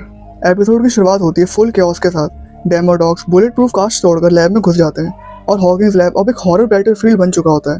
डेमोडॉग्स her corner से लैब के अंदर घुस रहे हैं, लाइट्स ब्लिंक कर रही हैं, अलार्म्स बज रहे हैं और साइंटिस्ट एक एक करके मारे जा रहे हैं। पूरा सीन एक वॉर जोन लगता है जहां अपसाइड डाउन ने ऑफिशियली हॉकिंस पे अपना अटैक शुरू कर दिया है। डॉक्टर ओवेंस और बाकी टीम डेस्परेट है विल को बचाने के लिए, लेकिन तब माइक एक शॉकिंग बात रियलाइज करता है, विल अब उनका दोस्त नहीं रहा। विल अब माइंड फ्लेयर यानी शैडो मॉन्स्टर का जासूस बन चुका है। जो भी उसके आसपास होता है माइंड फ्लेयर सब देख सकता है। सो अगर वो बात करे या मूव करे मॉन्स्टर सब जान लेगा। माइक एक रिस्की प्लान बनाता है, हमें विल को बेहोश करना होगा जिससे माइंड फ्लेयर को पता न चल सके कि हमारी अगली चाल क्या है। फिर जॉयस विल को बेहोश करती है और विल अपनी पूरी कोशिश करता है जॉयस को रोकने की। फिर बिल्डिंग की पावर चली जाती है और पूरी बिल्डिंग ऑटो लॉक हो जाती है। अब Mike, Hopper, Joyce, Bob, Owens और अनकॉन्शियस विल एक डार्क कंट्रोल रूम में फंस जाते हैं। कोई एग्जिट नहीं, कोई हेल्प नहीं, सिर्फ एक ही ऑप्शन, किसी को बाहर जाकर पावर स्विच ऑन करना पड़ेगा जिससे बिल्डिंग अनलॉक हो सके। और यहाँ पे एंट्री होती है एपिसोड के सबसे आइकॉनिक सुपर हीरो की, Bob the super hero. Bob चुपके से कॉरिडोर से गुजरता है, कंप्यूटर सिस्टम हैक करता है और फाइनली पावर रिस्टोर कर देता है। डोर्स खुल जाते हैं, सब एस्केप करते हैं और ओवेंस पीछे रुकता है ताकि वो बॉब को सीसीटीवी से गाइड कर सके। दूसरी तरफ हॉकिंस लैब के बाहर नैन्सी और जॉनसन मिल जाते हैं स्टीव, डस्टिन, लूकस और मैक्स से। बट लैब में जैसे ही लगता है कि सब सेफ हैं, एक झाड़ू गिरती है और उसकी क्लैटर साउंड पूरे हॉलवे में गूंजती है। डेमोडॉग्स झाड़ू की आवाज की तरफ आते हैं और एक चेस सीक्वेंस स्टार्ट होता है। बॉब दरवाजे के पास पहुंचता है, एक रिलीफ के साथ स्माइल करता है और तभी एक डेमोडॉग पीछे से आके उस पर जंप करता है।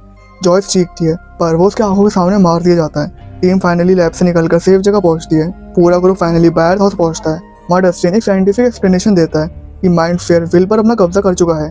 डेमोडॉग, माइंड फ्लेयर, वो बेले सब इंटरकनेक्टेड हैं, तो अगर हम माइंड फ्लेयर को जान से मार दें तो डेमोडॉग्स, वो बेले सब खत्म हो जाएंगी। और सिर्फ विल को ही पता है कि माइंड फ्लेयर को कैसे मारना है। उससे पहले हमें विल को ऐसी जगह ले जाना होगा जहाँ विल को पता न चले कि वो कहाँ पे है, क्योंकि विल को पता चल गया कि वो कहाँ है तो माइंड फ्लेयर डेमोडॉग्स को यहाँ भेज देगा। फिर हॉपर और बाकी सब बायर हाउस के पीछे वाले स्टोर रूम को पूरा चेंज करते हैं और विल को वहाँ पे बांधते हैं। विल दोबारा आउट ऑफ कंट्रोल हो जाता है और वहाँ से भागने की कोशिश करता है, पर विल यहाँ पे स्मार्टली सीक्रेट कोड से कम्युनिकेट करने की कोशिश करता है जिसको मोर्स कोड कहते हैं। विल कहता है कि उस गेट को क्लोज करना होगा। माइंड फ्लेयर को उसकी ताकत अपसाइड डाउन वर्ल्ड से मिल रही है, तो अगर अपसाइड डाउन वर्ल्ड और इस वर्ल्ड के बीच का गेट ही बंद हो जाएगा तो माइंड फ्लेयर भी खत्म हो जाएगा। पर वहाँ घर में फोन बज जाता है जिससे विल को पता चल जाता है कि वो अपने घर के पीछे वाले शेड में है। हॉपर, विल, जॉय सब घर में आकर खिड़की बंद करते हैं। फिर एक डेमोडॉग घर के अंदर आ जाता है पर वो मरा हुआ होता है और फिर वहाँ पे एंट्री होती है 11 की। Chapter 9 the gate.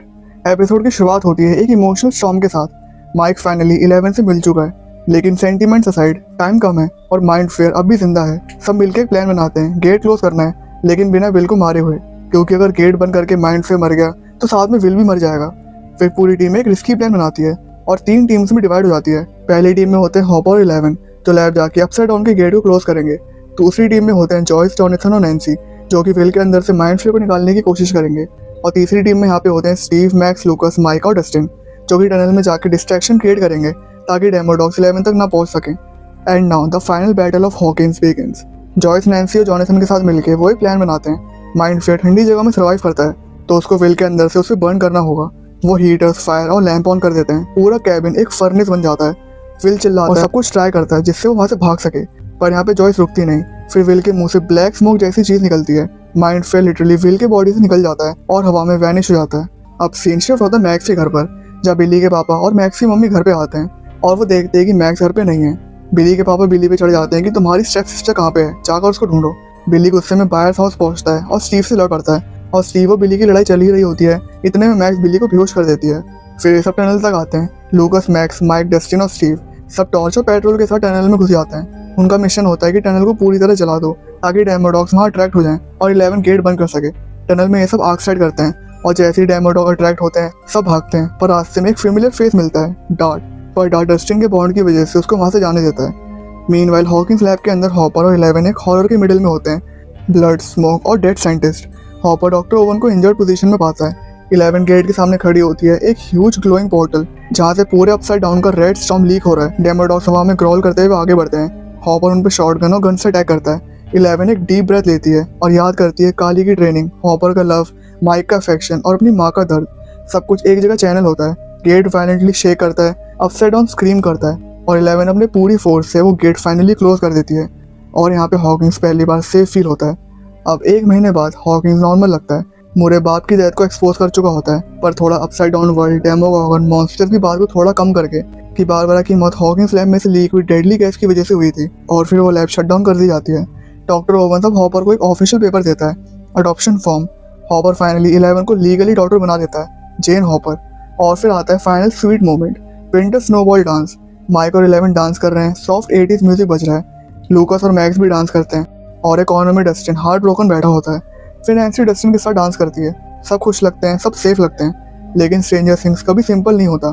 कैमरा धीरे धीरे जूम करता है हॉकिंस मिडिल स्कूल के ऊपर और सडनली फ्रेम फ्लिप होता है अपसाइड डाउन वर्जन में। वही बिल्डिंग, वही म्यूजिक, लेकिन सब उल्टा। और डिस्टेंस में दिखाई देता है एक massive creature, the mind flayer. वो स्कूल के ऊपर खड़ा है और वो उन सबको देख रहा है। और यहाँ सीजन 2 कम्प्लीटली एंड हो जाता है।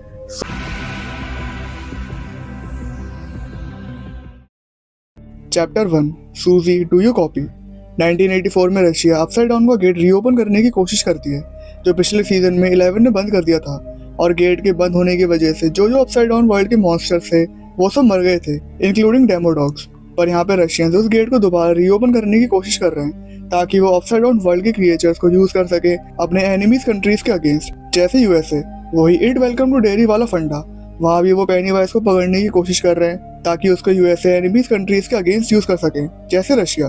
पर यहाँ पे उन रशियन से वो गेट नहीं खुल पाता और वो फेल रहते हैं। अब 1 साल बाद 1985 हॉकिंस में रिसेंटली एक नया स्टारकोड मॉल खुला है जो फुल हाईलाइट बन चुका है। सारे बच्चे मॉल में होते हैं और स्टीव इस मॉल में आइसक्रीम बेचने की जॉब कर रहा होता है और उसके साथ उसकी पुरानी क्लासमेट भी होती है जिसका नाम होता है रॉबिन। फिर अचानक से पूरे शहर की लाइट कुछ सेकंड्स के लिए चली जाती है और एक पुराने खंडर पड़े गोडाउन में से डस्ट पार्टिकल अचानक से एक्टिवेट हो जाते हैं और वहाँ के चूहों पर अटैक कर देते हैं। अब ये डस्ट पार्टिकल माइंड फ्लेयर है जो विल के अंदर से निकला था। वो वहाँ से निकलकर यहाँ आ गया था और गेट बंद होने के बाद एक सॉर्ट ऑफ डीएक्टिवेट हो गया था। पर अब कहीं पर गेट दोबारा खुला है जिससे ये दोबारा एक्टिवेट हो गया क्योंकि अपसाइड डाउन वर्ल्ड और रियल वर्ल्ड के बीच में दोबारा कनेक्शन बन गया है। तो माइंड फ्लेयर यहाँ से चूहों को अपना होस्ट बनाता है जैसे उसने विल को बनाया था। फिर वो चूहे एक एक करके फट जाते हैं और एक बॉडी बन जाते हैं और मॉल में विल को सेंस हो जाता है कि कुछ गड़बड़ हुई है। दूसरी तरफ माइक और 11 एक दूसरे को काफी पसंद करने लगे थे, बट हॉपर को ये सब बिल्कुल पसंद नहीं था तो वो माइक को धमका देता है कि उससे दूर रहो। डस्टिन समर कैंप से वापस आता है जिसकी गर्लफ्रेंड बन चुकी होती है, पर वो यहाँ से काफी दूर रहती है तो वो अपनी गर्लफ्रेंड सूजी को कांटेक्ट करने के लिए रेडियो टावर बनाता है, पर वो गलती से एक रशियन सीक्रेट ट्रांसमिशन को ट्रैक कर लेता है। नैन्सी और जॉनथन हॉकिंस पोस्ट में जॉब कर रहे होते हैं। नैन्सी को ऑफिस में थोड़ा बुली करा जाता है क्योंकि वो लड़की है। वहीं दूसरी तरफ बिली, कैरन व्हीलर जो माइक और नैन्सी की मम्मी है, उनसे सीक्रेटली मिलने जा रहा होता है, बट एक क्रिएचर उसकी गाड़ी को क्रैश कर देता है और उसे एक खंडर पड़े हुए बेसमेंट में खींच लेता है। Chapter 2, the mall rats.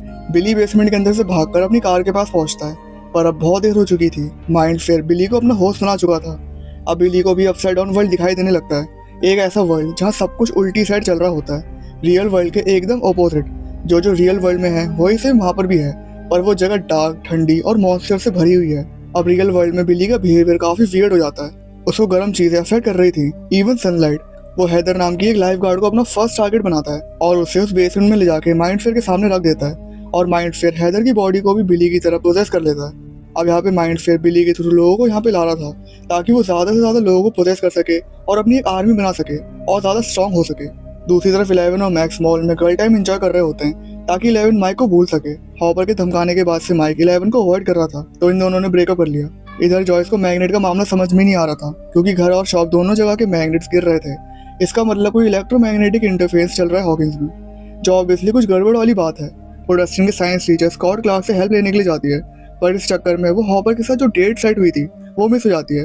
Hopper वहाँ अकेला रेस्टोरेंट में बैठा जॉयस का वेट करता रह जाता है। दूसरी तरफ डस्टिन स्टीव से मिलने उसके आइसक्रीम शॉप पर जाता है और यहाँ पे दोनों का होलसम रियूनियन मेरा one of the most favourite scene है पूरी सीरीज का।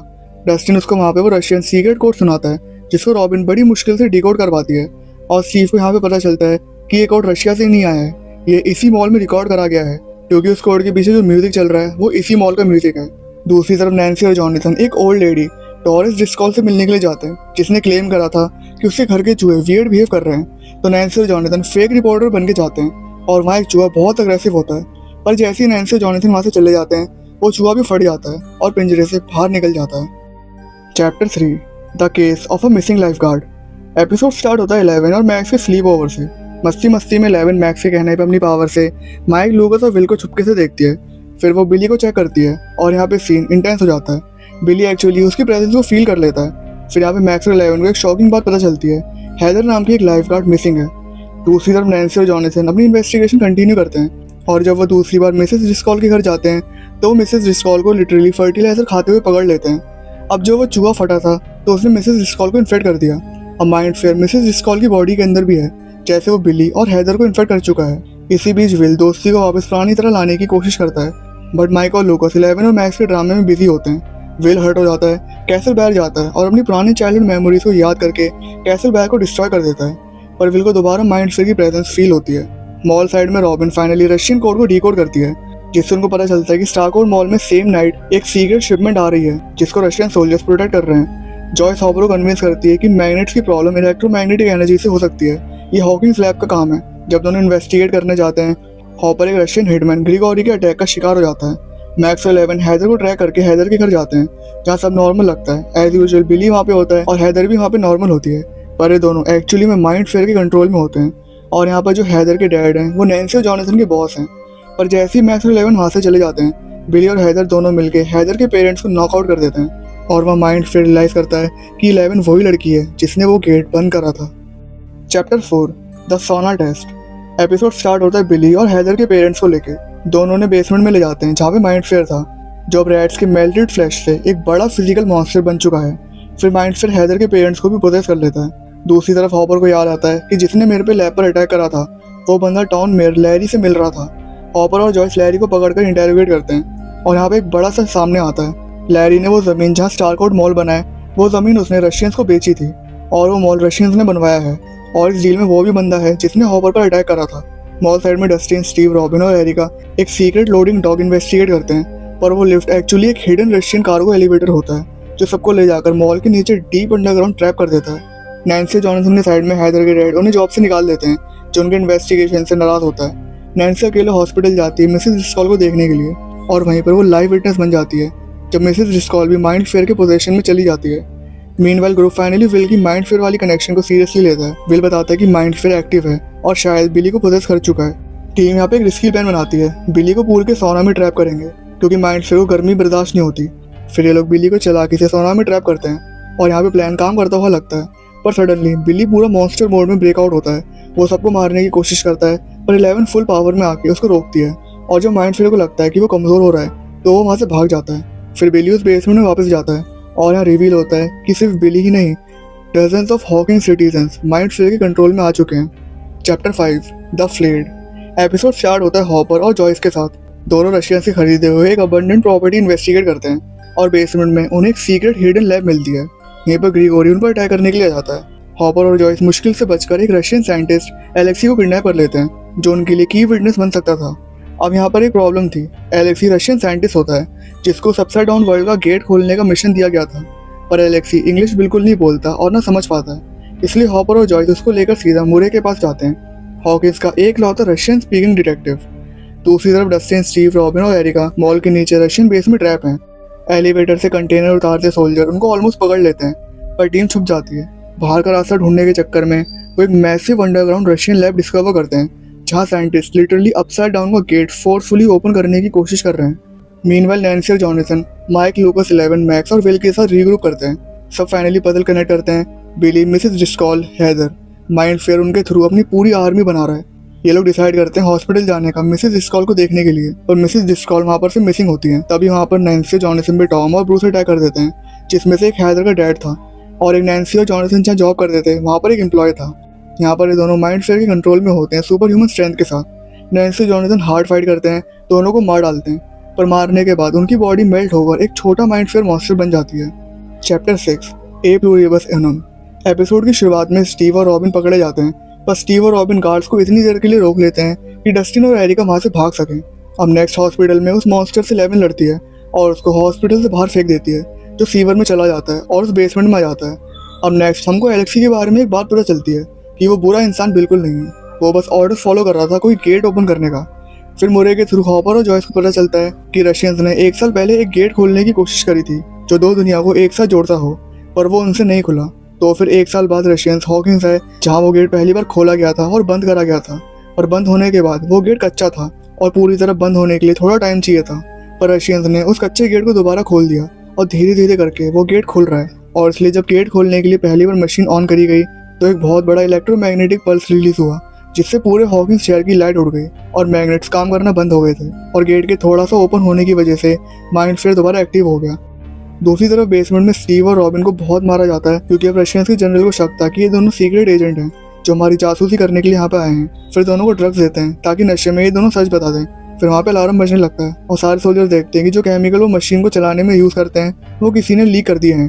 फिर डस्टिन वहाँ आकर उस डॉक्टर को जान से मार देता है और स्टीव और रॉबिन को वहाँ से छुड़वाता है। अब नेक्स्ट कैबिन में 11 बिली की मेमोरीज में झांकने की कोशिश कर रही थी ताकि उसको पता चल सके कि माइंड फेयर कहाँ पे छुपा हुआ है, और 11 को माइंड फेयर के ठिकाने के साथ साथ बिली का बचपन भी दिखाई दिया कि कैसे उसके डैड ने बिली की मम्मी से डिवोर्स करा और कैसे उन्होंने मैक्स की मम्मी से शादी करी, और कैसे बिली को ज़बरदस्ती मैक्स को अपनी as a step sister accept करना पड़ा। फिर जब 11 वापस आती है तो बिली उसको ट्रैप कर लेता है और माइंड फेयर बिली के थ्रू 11 से कहता है कि मैं तुम्हें मारने के बाद तुम्हारे सारे दोस्तों को मार दूंगा। तुम पिछली बार गेट बंद करने में सक्सेसफुल रही थी, पर अब तुम हमें यहाँ से निकाल नहीं पाओगी। फिर 11 काफ़ी डर जाती है। अब नेक्स्ट माइंड फेयर ने जितने भी लोगों को पोजेस करा था वो सब एक एक करके मेल्ट होते जाते हैं और माइंड फेयर सबको एब्सॉर्ब करके अपनी फुल स्ट्रेंथ में जाता है। Chapter 7 the bite.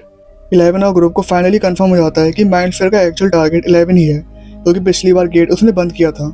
विल को अपना माइंड फेयर सेंस एक्टिव होता हुआ महसूस होता है और वो बताता है कि माइंड फेयर जाग चुका है। थोड़ी देर में माइंड फेयर उन पर अटैक कर देता है। 11 पूरी पावर से डिफेंड करती है और ग्रुप को बचाती है, लेकिन मॉन्स्टर उसके लेग में गहरी चोट दे देता है। फिर सब लोग जल्दी से जॉनसन की कार की मदद से वहाँ से भागते हैं। दूसरी साइड डस्टिन और एरिका स्टीव और रॉबिन को बेसमेंट से बाहर लाकर मूवी थिएटर में छुपा देते हैं, क्योंकि दोनों अभी भी रशियंस के ड्रग के इफेक्ट में होते हैं। रिकवर होते वक्त स्टीव रॉबिन को अपनी फीलिंग्स बताता है, पर रॉबिन रिवील करती है कि वो एक्चुअली में लेस्बियन है। दोनों एक ऑनेस्ट फ्रेंडशिप बॉन्ड बनाते हैं। 11 की टीम एक सुपरमार्केट में आती है जहाँ पे 11 की इंजरी को ट्रीट करा जाता है। वहाँ डस्टिन ट्राई करता है उन्हें वॉकी टॉकी पर सिचुएशन बताने की, पर उसका बैटरी खत्म होने लगता है। वहाँ पे लूकस बहुत सारे पटाखे अपने साथ रख लेता है ताकि वो माइंड फेयर को मारने के लिए काम आए। 11 अपनी पावर यूज करके डस्टिन का लोकेशन ट्रैक करती है और सब लोग स्टारकोर मॉल की तरफ निकल पड़ते हैं। उधर हॉपर और जॉयस इंडिपेंडेंस डे के मेले में बच्चों को ढूंढ रहे होते हैं। फीमेल लैरी हॉपर को देखकर ग्रिगोरी को इन्फॉर्म करता है। दूसरी तरफ एलेक्सी और मुरे मेले में एंजॉय कर रहे होते हैं। तभी ग्रिगोरी एलेक्सी को मेले में गोली मार देता है, क्योंकि एलेक्सी अब इन लोगों के लिए गद्दार बन चुका था। फिर हॉपर में बाकी रशियन सोल्जर से निपटता है और ग्रिगोरी से बच के स्टारकोर मॉल की तरफ आता है। दूसरी तरफ डस्टिन, स्टीव, रॉबिन और एरिका मॉल के अंदर रशियन सोल्जर से छुपे हुए होते हैं। तभी वहाँ पे 11 आकर उन सोल्जर्स को रोकती है और यहाँ ग्रुप दोबारा एक साथ हो जाता है। पर तभी 11 के लेग में जो इंजरी थी वो सीवियर हो जाती है और वो दर्द की वजह से बहुत बुरी तरह चिल्लाती है। Chapter 8 the battle of Starcourt mall. Episode की शुरुआत होती है 11 के साथ, जिसके लेग में जो चोट लगी थी उसके अंदर माइंड फेयर का एक पीस चला गया था जो चोट को सीवियर कर रहा था। फिर वो फाइनली अपने वुंड में घुसे उस माइंड फेयर के पीस को फोर्सफुली निकाल देती है, बट इस प्रोसेस में वो अपनी पावर्स को कम्प्लीटली लॉस कर देती है। अब वो नॉर्मल ह्यूमन बीइंग की तरह कमजोर हो जाती है। इस वक्त हॉपर, जॉयस और मुरे मॉल पहुंचते हैं और वो प्लान करते हैं कि बच्चों को सेफ जगह भेज देंगे और मशीन को डिस्ट्रॉय कर देंगे जो रशियंस ने गेट ओपन करने के लिए बनाई थी। डस्टिन, एरिका, स्टीव और रॉबिन हॉपर, जॉयस और मुरे को टावर से गाइड करते हैं ताकि वो रशियन बेस के मेज लाइक स्ट्रक्चर में गलत डायरेक्शन में ना चले जाएं। पर सिचुएशन तब बिगड़ जाती है जब बिली और माइंडस्फीयर मॉल में 11 के ग्रुप को ट्रैप कर लेते हैं। 11 के पावरलेस होने की वजह से सब छुप जाते हैं। फिर माइंडस्फीयर का ध्यान भटकाकर सिर्फ लूकस, जॉनसन और नैन्सी ही बाहर आ पाते हैं। फिर बिली इन सबकी तरफ आता है जिसे स्टीव संभाल लेता है। फिर ये सब कार से वहां से निकलते हैं और माइंडस्फीयर 11 को मारने के लिए इनके पीछे आता है। पर 11, मैक्स और माइक मॉल में ही छुपे हुए थे। अब नीचे लैब में हॉपर और जॉयस को एक कोड चाहिए था जिससे उस मशीन को बंद करने वाली चाबी मिलने वाली थी, पर जो कोड मुरे को पता था वो गलत निकला। फिर डस्टिन जल्दी से कांटेक्ट करता है अपनी गर्लफ्रेंड सूजी को, जो कोड बताने से पहले डस्टिन से गाना सुनती है, जिससे यहाँ पे कोड पता चलने में थोड़ी देरी हो जाती है। पर सूजी ड्रामे करने के बाद फाइनली कोड बता देती है। दूसरी तरफ बिली 11 को देख लेता है, जिससे माइंडस्फीयर को भी पता चल जाता है कि 11 मॉल में ही है और मॉल में बिली, मैक्स, माइक और 11 तीनों को नॉकआउट कर देता है। फिर वो 11 को जमीन पर रख देता है और माइंडस्फीयर वहाँ पर आ जाता है। फिर लूकस का प्लान यहाँ पे काम आता है। सब एक एक करके फायर क्रैकर माइंडस्फीयर पर फेंकते हैं ताकि डिस्ट्रैक्शन क्रिएट हो। बैटल के बीच में 11 बिली के माइंड में जाकर फाइनली उसे माइंडस्फीयर के कंट्रोल से फ्री कर देती है। बिली को याद आता है उसकी अच्छी मेमोरीज, स्पेशली उसकी मदर की, और यहाँ पे वो फर्स्ट टाइम माइंडस्फीयर को रेजिस्ट करता है। फिर एक इमोशनल मोमेंट में बिली 11 को बचाते हुए अपनी जान दे देता है और वो मरने से पहले मैक्स से माफी मांगता है जो भी उसने उसके साथ बुरा सलूक करा था, सिर्फ इसलिए क्योंकि उसके अब्यूजिव डैड ने मैक्स की मम्मी से शादी करी थी। नीचे लैब में हॉपर ग्रिगोरी से एक ब्रूटल फाइट करता है और एंड में उसे मशीन में फेंक कर मार देता है। बट इस फाइट के बाद हॉपर मशीन के सामने ट्रैप हो जाता है। जॉयस के पास कोई ऑप्शन नहीं होता और वो मशीन को ब्लास्ट कर देती है, जिससे गेट क्लोज हो जाता है और हॉपर एक्सप्लोजन में डिसअपियर हो जाता है। जैसे ही गेट क्लोज होता है तो माइंडस्फीयर का कनेक्शन अपसाइड डाउन वर्ल्ड से पूरी तरह टूट जाता है और उसकी फिजिकल बॉडी कोलैप्स हो जाती है और वो यहाँ पे मर जाता है। मिलिट्री के साथ डॉक्टर रोगन फाइनली हॉकिंस पहुंचते हैं और सिचुएशन कंट्रोल में आती है। अब 3 महीने बाद हॉकिंस का स्टारकोड मॉल बंद कर दिया जाता है और मेल एरी को अरेस्ट कर लिया जाता है। बायर फैमिली, जिसमें जॉनसन, जॉयस, विल और 11 हॉकिंस परमानेंटली छोड़ने के लिए अपने बैग्स पैक कर रहे होते हैं। जाने से पहले 11 हॉपर का लेटर पढ़ती है जो उसने 11 के लिए लिखा था, पर उसको कभी सुना नहीं पाया और वो लेटर काफ़ी इमोशनल होता है। इसके पोस्ट क्रेडिट सीन में रशिया के एक बेस में सोल्जर एक कैदी को जेल से बाहर निकालकर उसको एक पिंजरे में फेंक देते हैं, जहाँ पर एक डेमो वॉगन को छोड़ दिया जाता है और वो कैदी यहाँ पे मारा जाता है और यहाँ पे ये सीरीज कम्प्लीटली एंड हो जाती है।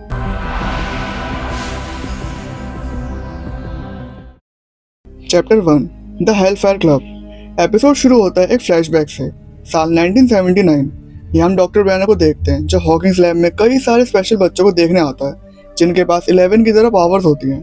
और उस लैब में एक इंसिडेंट होता है और सारे बच्चे मरे हुए डॉक्टर बैनर को मिलते हैं और वहाँ कई सारे गार्ड्स भी मर चुके होते हैं। बस एक लड़की जिंदा बची हुई थी और वो थी 11। अब करंट टाइम आता है, स्टारकोड मॉल बंद हो चुका है और उसको बंद हुए 8 महीने बीत चुके हैं। अब यहाँ से चीजें काफी बदल सी गई हैं। लूकस और मैक्स का ब्रेकअप हो चुका है। मैक्स बिली की डेथ से बाहर नहीं आ पा रही थी और बिली के पापा मैक्स और उसकी मम्मी को छोड़कर जा चुके थे। माइक और डस्टिन एक हेलफायर क्लब में थे जिसका लीडर था एडी मनसन। जॉयस, विल, जॉनसन और 11 कैलिफोर्निया शिफ्ट हो चुके थे। वहाँ 11 को बुली करा जाता है और 11 की पावर्स अभी भी वापस नहीं आई थी। जॉनसन का एक नया दोस्त बन चुका होता है जिसका नाम होता है आर्गाइल। हॉकिंस में नैन्सी जर्नलिज्म कर रही होती है और लूकस टाइगर क्लब टीम का एक मेंबर होता है जो हॉकिंस हाई स्कूल की चैंपियन बास्केटबॉल टीम होती है।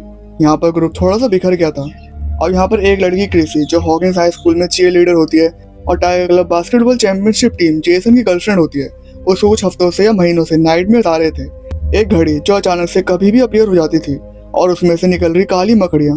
क्रिसी अपने नाइटमेयर्स को बंद करने के लिए ड्रग्स लेना सही चुनती है और वो जाती है एडी के पास जो उसको रात पर घर पे आने के लिए कहता है अगर उसको स्ट्रॉन्ग ड्रग्स चाहिए तो। दूसरी तरफ कैलिफोर्निया में जॉयस को आउट ऑफ द ब्लू एक वियर्ड डॉल पार्सल होती है जो रशिया से आई थी। वो मुरे से पूछती है कि क्या करूं। मुरे उसको बोलता है कि डॉल को तोड़कर देखो। फिर जब जॉयस डॉल को तोड़ के देखती है तो उसके अंदर से उसको एक पेपर मिलता है जो हिंट करता है कि हॉपर में भी जिंदा है और वो भी रशिया में है। दूसरी तरफ लूकस का मैच होता है और side by side Hellfire club का भी मैच होता है जिसको लूकस को अटेंड करना था, पर हेलफायर क्लब इनका आपस का एंटरटेनमेंट गेम था और लूकस का गेम स्कूल का ऑफिशियल गेम था, तो लूकस मना कर देता है और लूकस की जगह माइक और डस्टिन लूकस की बहन एरिका को ले लेते हैं। अब लूकस अपने मैच का मैन ऑफ द मैच बन जाता है आखिरी बास्केट में बॉल डाल के और दूसरी तरफ माइक, डस्टिन और एरिका भी एडी से जीत जाते हैं। अब रात में मैक्स घर के बाहर जाती है और वो देखती है कि क्रिसी एडी के साथ उसके घर आई है। फिर घर के अंदर एडी ड्रग्स ढूंढने के लिए चला जाता है और यहाँ पे क्रिसी को दोबारा विजन दिखते हैं जिसमें उसके पेरेंट्स क्रिसी को हॉन्ट कर रहे थे। फिर अचानक से क्रिसी के सामने एक क्रिएचर आ जाता है और रियल वर्ल्ड में क्रिसी एक टाइप ऑफ डिस्कनेक्ट हो गई थी। फिर वो क्रिएचर क्रिसी को जान से मार देता है और रियल वर्ल्ड में क्रिसी की बॉडी काफ़ी ब्रूटल तरीके से डिस्ट्रॉय हो जाती है। उसके हाथ पैर की हड्डी जबड़ा सब टूट जाते हैं और उसकी दोनों आँख फट के अंदर चली जाती हैं और एडी यहाँ ये देखकर ट्रॉमेटाइज हो जाता है। चैप्टर 2 वैगनास कर्स। एपिसोड शुरू होता है हॉपर से। जब मशीन ब्लास्ट हुई थी तो वो अपने आप को उस ब्लास्ट से बचा लेता है, पर उसको रशियन सोल्जर्स पकड़ लेते हैं और उसको रशिया की जेल में कैद करके उसको टॉर्चर करते हैं।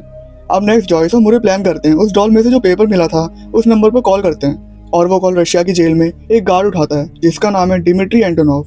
डिमिट्री सिंपल जॉयस को बोलता है 2 दिन तक $40,000 अलास्का आकर एक पायलट को पकड़ा देना, तब तुम्हें तुम्हारा अमेरिकन मिल जाएगा।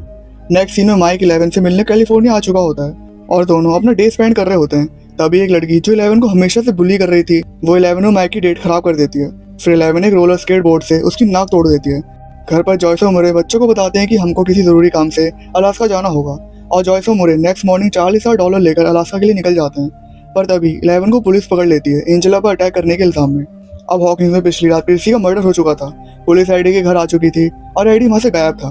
पुलिस जनरल और जो क्रिसी की बॉडी को देख रहा था, किसी को भी अपनी आंखों पर यकीन नहीं हो रहा था कि एक लड़की की ऐसी हालत सिर्फ एक राक्षस ही कर सकता है। मैक्स डस्टिन के पास आती है और उसको बताती है कि पिछली रात उसने एडी को डरकर भागते हुए देखा था, पर पिछली रात उसके घर की लाइट्स फ्लिकर कर रही थी और लाइट्स फ्लिकर करने का सिर्फ एक ही मतलब होता है कि अपसाइड डाउन वर्ल्ड दोबारा हॉकिंस में स्प्रेड हो रहा है। दोनों स्टीव और रॉबिन के पास जाते हैं और ये चारों बड़ी मुश्किल से एडी को ढूंढते हैं जो एक खंडर पड़ी हुई शेड में छुपा हुआ था। वहाँ डस्टिन एडी को अपसाइड डाउन वर्ल्ड के बारे में एक्सप्लेन करता है और एडी को यकीन दिलवाता है कि हम चारों जानते हैं कि तुमने क्रिसी का मर्डर नहीं करा है। फिर ये सब पजल कनेक्ट करते हैं। जिसने भी क्रिसी का मर्डर करा है वो उसका नाम रख देते हैं वैगना, जो एडी, माइक और डस्टिन के डंजन एंड ड्रैगन का एक ईविल कैरेक्टर का नाम था जो उल्टी दुनिया का राक्षस था और जो पूरी दुनिया पर अपना राज करना चाहता था। नेक्स्ट पुलिस जेसन को इंटेरोगेट करती है क्योंकि वो क्रिसी का बॉयफ्रेंड था। जेसन को जब पता चलता है कि क्रिसी एडी के घर पर मरी हुई मिली है तो वो और उसके दोस्त जिसमें लूकस भी था वो एडी के दोस्तों से मारपीट करके एक क्लू तक पहुंचते हैं कि डस्टिन को पता होगा कि एडी कहाँ पर है। दूसरी तरफ आर्मी जनरल डॉक्टर ओवन के पास जाते हैं और ओवंस को बोलते हैं कि उन्हें शक है जिसने क्रिसी का मर्डर करा है वो 11 है, उसके पास पावर थी लोगों को अपने माइंड से मारने की। और ओवन आर्मी के जनरल से कह देता है कि 11 मर चुकी है। फिर वो जनरल वहाँ से चला जाता है। अब नेक्स्ट 11 को जुवेनाइल सेंटर जो बच्चों के लिए जेल होती है वहाँ पर ले जाया जा रहा होता है और लैब के एजेंट्स पुलिस की कार को रास्ते में रोक लेते हैं। अब नेक्स्ट नैन्सी अपने जॉब पार्टनर फ्रेड के साथ डेथ सीन को इंटेरोगेट करने के लिए जाती है, पर फ्रेड को वियर्ड नाइटमेयर्स दिखने लग जाते हैं और जो उसने पास में कोई बुरा काम करा था, जैसे उससे एक्सीडेंटली एक मर्डर हुआ था, वो उसको याद आने लगता है। फिर वहाँ पे एडी के अंकल से नैन्सी पूछताछ करती है और वो नैन्सी को बताते हैं कि जिस तरह से उस लड़की का मर्डर हुआ वो बस एक ही बंदा कर सकता है और वो है विक्टर क्रील। आज से 50 साल पहले विक्टर क्रील ने अपनी वाइफ और बच्चों को बिल्कुल ऐसे ही मारा था जैसे वो लड़की कल मरी थी। पर विक्टर क्रील मेंटल असाइलम में बंद है, पर क्या पता वो वहाँ से भाग निकला हो। अब जो नैन्सी के साथ वो लड़का आया था उसको वही घड़ी की आवाज़ सुनाई देती है और वही घड़ी दिखती है जो क्रिसी को सुनाई दे रही थी, वो दिखाई दे रही थी। फिर फ्रेड उस सीन का विजन देखता है जब उसने एक्सीडेंटली किसी को जान से मार दिया था और फिर वैगना वहाँ पर आकर फ्रेड को भी वैसे मार देता है जैसे उसने क्रिसी को मारा था। Chapter 3 the monster and the super hero. Episode की शुरुआत होती है डॉक्टर ओवंस और 11 से। डॉक्टर ओवन 11 को सब कुछ एक्सप्लेन करता है कि हॉकिंस में क्या चल रहा है और वो एक प्रोग्राम पर काम कर रहा है जिससे 11 की पावर्स वापस आ सकती हैं। 11 डॉक्टर ओवंस के साथ उस प्रोग्राम में काम करने के लिए मान जाती है। अब नेक्स्ट फ्रेड की बॉडी डिस्कवर होती है। नैन्सी, स्टीव, डस्टिन, मैक्स और रॉबिन के साथ क्लूज ढूंढती है कि आखिरकार क्रिसी और फ्रेड का मर्डर इतनी ब्रूटल तरीके से किसने करा होगा। फिर नैन्सी और रॉबिन लाइब्रेरी जाते हैं और आर्टिकल्स ढूंढते हैं विक्टर क्रील के बारे में। आर्टिकल में उन्हें पता चलता है कि विक्टर ने उल्टा क्लेम करा था कि उसके घर में कोई शैतान का साया है जिसने उसकी बीवी बच्चों को मार दिया था और उसको सिर्फ तड़पने के लिए जिंदा छोड़ दिया। ये आर्टिकल्स पढ़कर नैन्सी और रॉबिन को शक हो जाता है कि वैगना वही है जिसका क्लेम विक्टर क्रील ने करा है। अब नेक्स्ट हम वैगना को देखते हैं जो अपसाइड डाउन वर्ल्ड में होता है और ये पूरा हॉकिंस होता है, बस अपसाइड डाउन वर्ल्ड का हॉकिंस। वहाँ पे वैगना अपना नेक्स्ट टारगेट चुनता है जो जेसन की टीम में से एक प्लेयर होता है। अब नेक्स्ट जेसन और उसकी बास्केटबॉल टीम डस्टिन के घर पहुंचते हैं जहाँ लूकस छुपके से वॉकी टॉकी से डस्टिन से कांटेक्ट करता है, जहाँ डस्टिन लूकस को दोस्ती में सब कुछ एक्सप्लेन कर देता है कि एडी कहाँ पे छुपा हुआ है और हम अभी कहाँ पे जा रहे हैं। पर यहाँ पे लूकस जेसन को एडी की लोकेशन बता देता है। फिर ये सब एडी को ढूंढने के लिए उस लोकेशन पर आते हैं जो इनको लूकस ने बताई थी और लूकस वहाँ इनको अकेला छोड़कर डस्टिन की तरफ आता है। अब नेक्स्ट हॉपर मजदूरों की तरह रशियंस के लिए काम कर रहा होता है, जहाँ उसने एक गार्ड डिमिट्री को पैसों का लालच दिया था और डिमिट्री पैसों के लिए हॉपर को यहाँ से निकालने वाला था। फिर हॉपर एक और कैदी को अपना खाना देता है और बदले में उससे कहता है कि उसके पैर में लगी बेड़ियों को काम करते करते तोड़ दे। इससे हॉपर के पैर टूट सकते थे, पर फिर भी वो ये रिस्क लेता है और बाद में अपने पिंजरे में अपने टूटे हुए पैर से वो बेड़ियाँ निकाल लेता है। अब नेक्स्ट मैक्स को याद आता है कि क्रिसी कुछ दिनों से काफ़ी परेशान थी और वो काउंसलिंग के लिए स्कूल काउंसलर से मिल रही थी। फिर मैक्स उस काउंसलर के पास जाती है जो मैक्स को कुछ भी बताने से मना कर देती है। तो मैक्स उसके ऑफिस की चाबी छुड़ाकर स्कूल में उसके ऑफिस में जाती है, जहाँ क्रिसी के साथ साथ मैक्स और सबको फ्रेड की भी फाइल मिलती है और दोनों की फाइल में सब कुछ सिमिलर था। दोनों की नाक में से खून आया था, दोनों के सर में दर्द कुछ दिनों से हो रहा था, और सबसे इम्पोर्टेंट बात, दोनों को पास से रिलेटेड नाइटमेयर्स दिख रहे थे। और हमें यहाँ पे पता चलता है कि ये सब सिम्टम्स, नाक में से खून आना, सर में दर्द और पास को लेकर नाइटमेयर, ये सब मैक्स भी एक्सपीरियंस कर रही थी। और फिर मैक्स को कोई बुलाता है, और जब मैक्स बाहर जाती है तो वो वही घड़ी देखती है जो क्रेसी और फ्रेड को दिखी थी। चैप्टर 4 डियर बिली। एपिसोड शुरू होता है जॉयस और मोरे से, जो अलास्का में लैंड होकर उस पायलट तक पहुंच जाते हैं जिसको पैसे देने के लिए एंटोनोव ने कहा था, और उस बंदे का नाम होता है यूरी। फिर जॉयस और मोरे यूरी को पैसे पकड़ा देते हैं, और दूसरी तरफ हॉपर काम करते करते कैबिन में जाकर एक सोल्जर को जान से मार देता है। पर बाकी सोल्जर्स को पता चल जाता है तो हॉपर उस पूरे कैबिन को उड़ाकर पीछे वाले रास्ते से भाग जाता है और दूर एक चर्च में जाके छुप जाता है, जहाँ पे यूरी उसको लेने आने वाला था। तो प्लान अभी तक तो ठीक काम कर रहा है, पर यहाँ पे यूरी प्लान में थोड़ा सा चेंज कर देता है। यूरी को पहली गवर्नमेंट ज्यादा पैसे देने के लिए तैयार थी अगर वो हॉपर, उसके साथ के 2 अमेरिकन जो जॉयस और मुरे हैं, और एक गद्दार सोल्जर जो एंटोनोव है, उनको गवर्नमेंट के हवाले कर देगा। तो यूरी यहाँ पे एंटोनोव को धोखा दे देता है, वो हॉपर को पकड़वाता है, फिर एंटोनोव को, और फिर जॉयस और मुरे की कॉफी में ड्रग्स डाल के उन्हें बेहोश कर देता है। अब नेक्स्ट लूकस स्कूल में बाकी सबसे मिलता है। वहाँ पे मैक्स सबको एक्सप्लेन करती है उस घड़ी के बारे में, और मुझे भी वो सिम्टम्स दिख रहे हैं जो क्रिसी और फ्रेड को हुए थे मरने से 1 हफ्ते पहले। तो मतलब मरने की अगली बारी मैक्स की है। अब जब मैक्स के पास ज़्यादा टाइम नहीं बचा था तो वो सबके लिए गुड बाय लेटर्स लिखती है, और जब वो घर में अपनी मम्मी को लेटर देने के लिए जाती है तो वहाँ पे वैगना मैक्स को दिखाई देता है। मैक्स वहाँ से भागकर बाकी सबके पास आ जाती है। दूसरी तरफ नैन्सी और रॉबिन फेक ग्रेजुएशन सर्टिफिकेट लेकर पेनस मेंटल असाइलम जाते हैं, जहाँ पे विक्टर कील बंद था अपनी फैमिली के मर्डर के इल्जाम में। वो बड़ी मुश्किल से विक्टर कील से अकेले में बात करने के लिए वहाँ के डायरेक्टर को मनाते हैं। फिर नैन्सी और रॉबिन देखते हैं कि विक्टर की दोनों आंखें फट चुकी हैं। अब यह विक्टर इन दोनों को बताता है कि विक्टर एक सोल्जर था जो ड्यूटी के बाद एक नए घर में शिफ्ट हुआ था अपनी पत्नी वर्जीनिया और अपने 2 बच्चों के साथ। पर कुछ दिन बाद उसकी वाइफ और उसकी बेटी और विक्टर को नाइटमेयर दिखने लगे थे, कभी मकड़ियाँ, कभी विक्टर का सबसे बड़ा नाइटमेयर। फिर एक रात वर्जीनिया को वो शैतान जान से मार देता है, और फिर बाद में उसकी बेटी को भी। पर उसका बेटा हेनरी बेहोश हो गया था और 1 हफ्ते बाद हॉस्पिटल में मर गया था। विक्टर को मेंटल असाइलम भेज दिया गया क्योंकि सबको लगा कि इसने अपनी पूरी फैमिली को जान से मारा है। वहाँ विक्टर मरने की कोशिश करता है अपनी दोनों आंखें फोड़कर, पर मेंटल असाइलम के डॉक्टर विक्टर की ब्लीडिंग रोक देते हैं और वो बच जाता है। फिर नैन्सी सबसे इम्पोर्टेंट क्वेश्चन पूछती है कि आप वैगना के कर्ज से कैसे बच गए। तो विक्टर कुछ नहीं बोलता, बस शांति से एक गाना गुनगुनाने लगता है। अब नेक्स्ट मैक्स बिली की ग्रेव पे जाती है, जहाँ उसको उसका गुड बाय लेटर सुनाती है, पर वहाँ पे वैगना आकर मैक्स को उल्टी दुनिया ले जाता है जहाँ वो उसको मार सके। स्टीव, लूकास और डस्टिन मैक के पास आकर उसको उठाने की कोशिश करते हैं। दूसरी तरफ नैन्सी और रॉबिन पकड़े जाते हैं कि ये दोनों फेक स्टूडेंट हैं। ये दोनों वहाँ से भागकर कार में जाते हैं, जहाँ रॉबिन समझ चुकी थी जब वैगना अटैक करता है तो रियल वर्ल्ड में बॉडी एक तरह से वैगना के कंट्रोल में जाती है और वो बंदा मेंटली वैगना के पास पहुंच जाता है। पर जब हमने विक्टर से पूछा कि वो वैगना से कैसे बच गया तो वो गाना गुनगुनाने लगा था, और ऐसा माना जाता है कि गाना दिमाग के ऐसे हिस्से में जा सकता है जहाँ पे किसी की आवाज़ जा नहीं सकती। तो मे बी हमारा आंसर हो सकता है कि वैगना से कैसे बच सकते हैं। दूसरी तरफ मैक्स वैगना से भागते भागते एक ऐसी जगह पे आ जाती है जहाँ सब कुछ लाल होता है, और वहाँ पे क्रेसी और फ्रेड की भी बॉडी होती है। अब नेक्स्ट डस्टिन जल्दी से रॉबिन और नैन्सी से कांटेक्ट करता है। फिर रॉबिन डस्टिन से कहती है कि मैक्स को जल्दी से उसका फेवरेट गाना सुनाओ। फिर ये तीनों जल्दी से हेडफोन्स कनेक्ट करते हैं और मैक्स को फाइनली इन तीनों की आवाज़ सुनाई देती है। फिर मैक्स वहाँ से भागकर रियल वर्ल्ड में आ जाती है और वो वैगना से बच जाती है। Chapter 5 the Nina project. California में जॉनसन, माइक और विल के लिए डॉक्टर ओवन सिक्योरिटी छोड़ देते हैं उनकी प्रोटेक्शन के लिए, पर वहाँ पे आर्मी अटैक कर देती है क्योंकि वो 11 को ढूंढ रहे थे हॉकिंसन मर्डर के लिए। माइक, जॉनसन, विल एक गार्ड को लेकर आर्गेल की मदद से वहाँ से भागते हैं और बीच रास्ते में वो गार्ड मर जाता है, पर मरने से पहले वो उनको 11 की लोकेशन नंबर के थ्रू बता देता है। फिर ये चारों प्लान बनाते हैं। यहाँ से पास में यूटा शहर है जहाँ डस्टिन की गर्लफ्रेंड सूजी रहती है जो सुपर जीनियस है, इसलिए उसको लास्ट जो सेफ का कोड पता था जो प्लैंक्स कांस्टेंट का नंबर था, तो उसको पता होगा इस नंबर से 11 की लोकेशन कैसे ढूंढनी है। दूसरी तरफ डॉक्टर ओवन 11 को सुनसान जगह में लाकर माइक बेसमेंट में ले जाते हैं जो अब एक लैब थी। वहाँ 11 को रिवील होता है कि डॉक्टर ब्रैनर अभी भी जिंदा है जो मोस्ट प्रोबेबली उस डेमोगोगन के अटैक से बच गया हो। वहाँ 11 को एक नीना नाम के टैंक में डालते हैं जहाँ उसको वो मेमोरीज दिखाते हैं जब वो छोटी थी, और एक मेमोरी उसको बार बार याद आ रही थी उस इंसिडेंट की जब हॉकिंस लैब में सारे बच्चे मरे हुए मिले थे। फिर 11 वहाँ से भागने की कोशिश करती है, और जब गार्ड उसको रोकते हैं तो वो इतने टाइम बाद पहली बार अपनी पावर्स को यूज़ कर पाती है। तो मतलब डॉक्टर ब्रैनर का एक्सपेरिमेंट प्रोजेक्ट नीना काम कर रहा है। फिर 11 एक्सपेरिमेंट कंटिन्यू करना चुनती है क्योंकि उसको अपनी पावर्स की ज़रूरत थी अपने दोस्तों को बचाने के लिए। दूसरी तरफ जेसन और उसकी टीम को पता चल चुका था कि लूकास ने उनको धोखा दिया है, और क्रिसी के फ्यूनरल में पैट्रिक को वैगना की घड़ी दिखने लगी थी। फ्रेड के बाद वैगना का नेक्स्ट टारगेट मैक्स होने वाली थी, पर स्टीव और बाकी सबने मैक्स को बचा लिया था। तो मैक्स के बाद नेक्स्ट टारगेट पैट्रिक था। अब बहुत जल्दी पैट्रिक की बारी आने वाली थी। अब नेक्स्ट मैक्स उस जगह को ड्रॉ करती है जहाँ पर उसको वैगना ने कैप्चर करा था। फिर नैन्सी उस ड्राइंग को कनेक्ट करती है जो विक्टर क्रील का घर बनती है। फिर इस घर को इन्वेस्टिगेट करने के लिए जाते हैं जो विक्टर क्रील की फैमिली के मरने के बाद से खंडर पड़ा हुआ था। वहाँ मैक्स को वही घड़ी दिखती है जो उसको स्कूल में दिखी थी, पर एक घड़ी रियल थी और सबको दिखाई दे रही थी। अब नेक्स्ट जेसन एडी को ढूंढते ढूंढते उसके असली ठिकाने पहुंच जाता है। फिर एडी एक नाव से लवर्स लेक से भागने की कोशिश करता है और दूसरी तरफ स्टीव, डस्टिन और बाकी सब वैगना को लाइट से स्पॉट कर रहे थे जो अपसाइड डाउन वर्ल्ड के इसी घर में था। फिर वैगना अपसाइड डाउन वर्ल्ड में एक जगह पर खड़ा होता है और दूसरी तरफ पैट्रिक और जेसन एडी को पकड़ने के लिए लेक में कूद जाते हैं जहाँ वैगना जेसन पर कंट्रोल कर लेता है और उसको मार देता है। अब यहाँ पे वैगना ने सब अपसाइड डाउन वर्ल्ड में रहकर किया, एक जगह खड़े होकर। वैगना अपसाइड डाउन वर्ल्ड में विक्टर क्रील के घर में खड़ा होकर अपने टारगेट के दिमाग में घुसता है और अपने टारगेट के विजन्स में ही अपने टारगेट को जान से मारता है। मतलब दोनों टारगेट और वैगना अपनी जगह पर होते हैं, एक अपसाइड डाउन वर्ल्ड में और एक रियल वर्ल्ड में। और जहाँ वैगना शिकार करता है वो बस एक इमेजिनेशन होती है टारगेट के दिमाग की।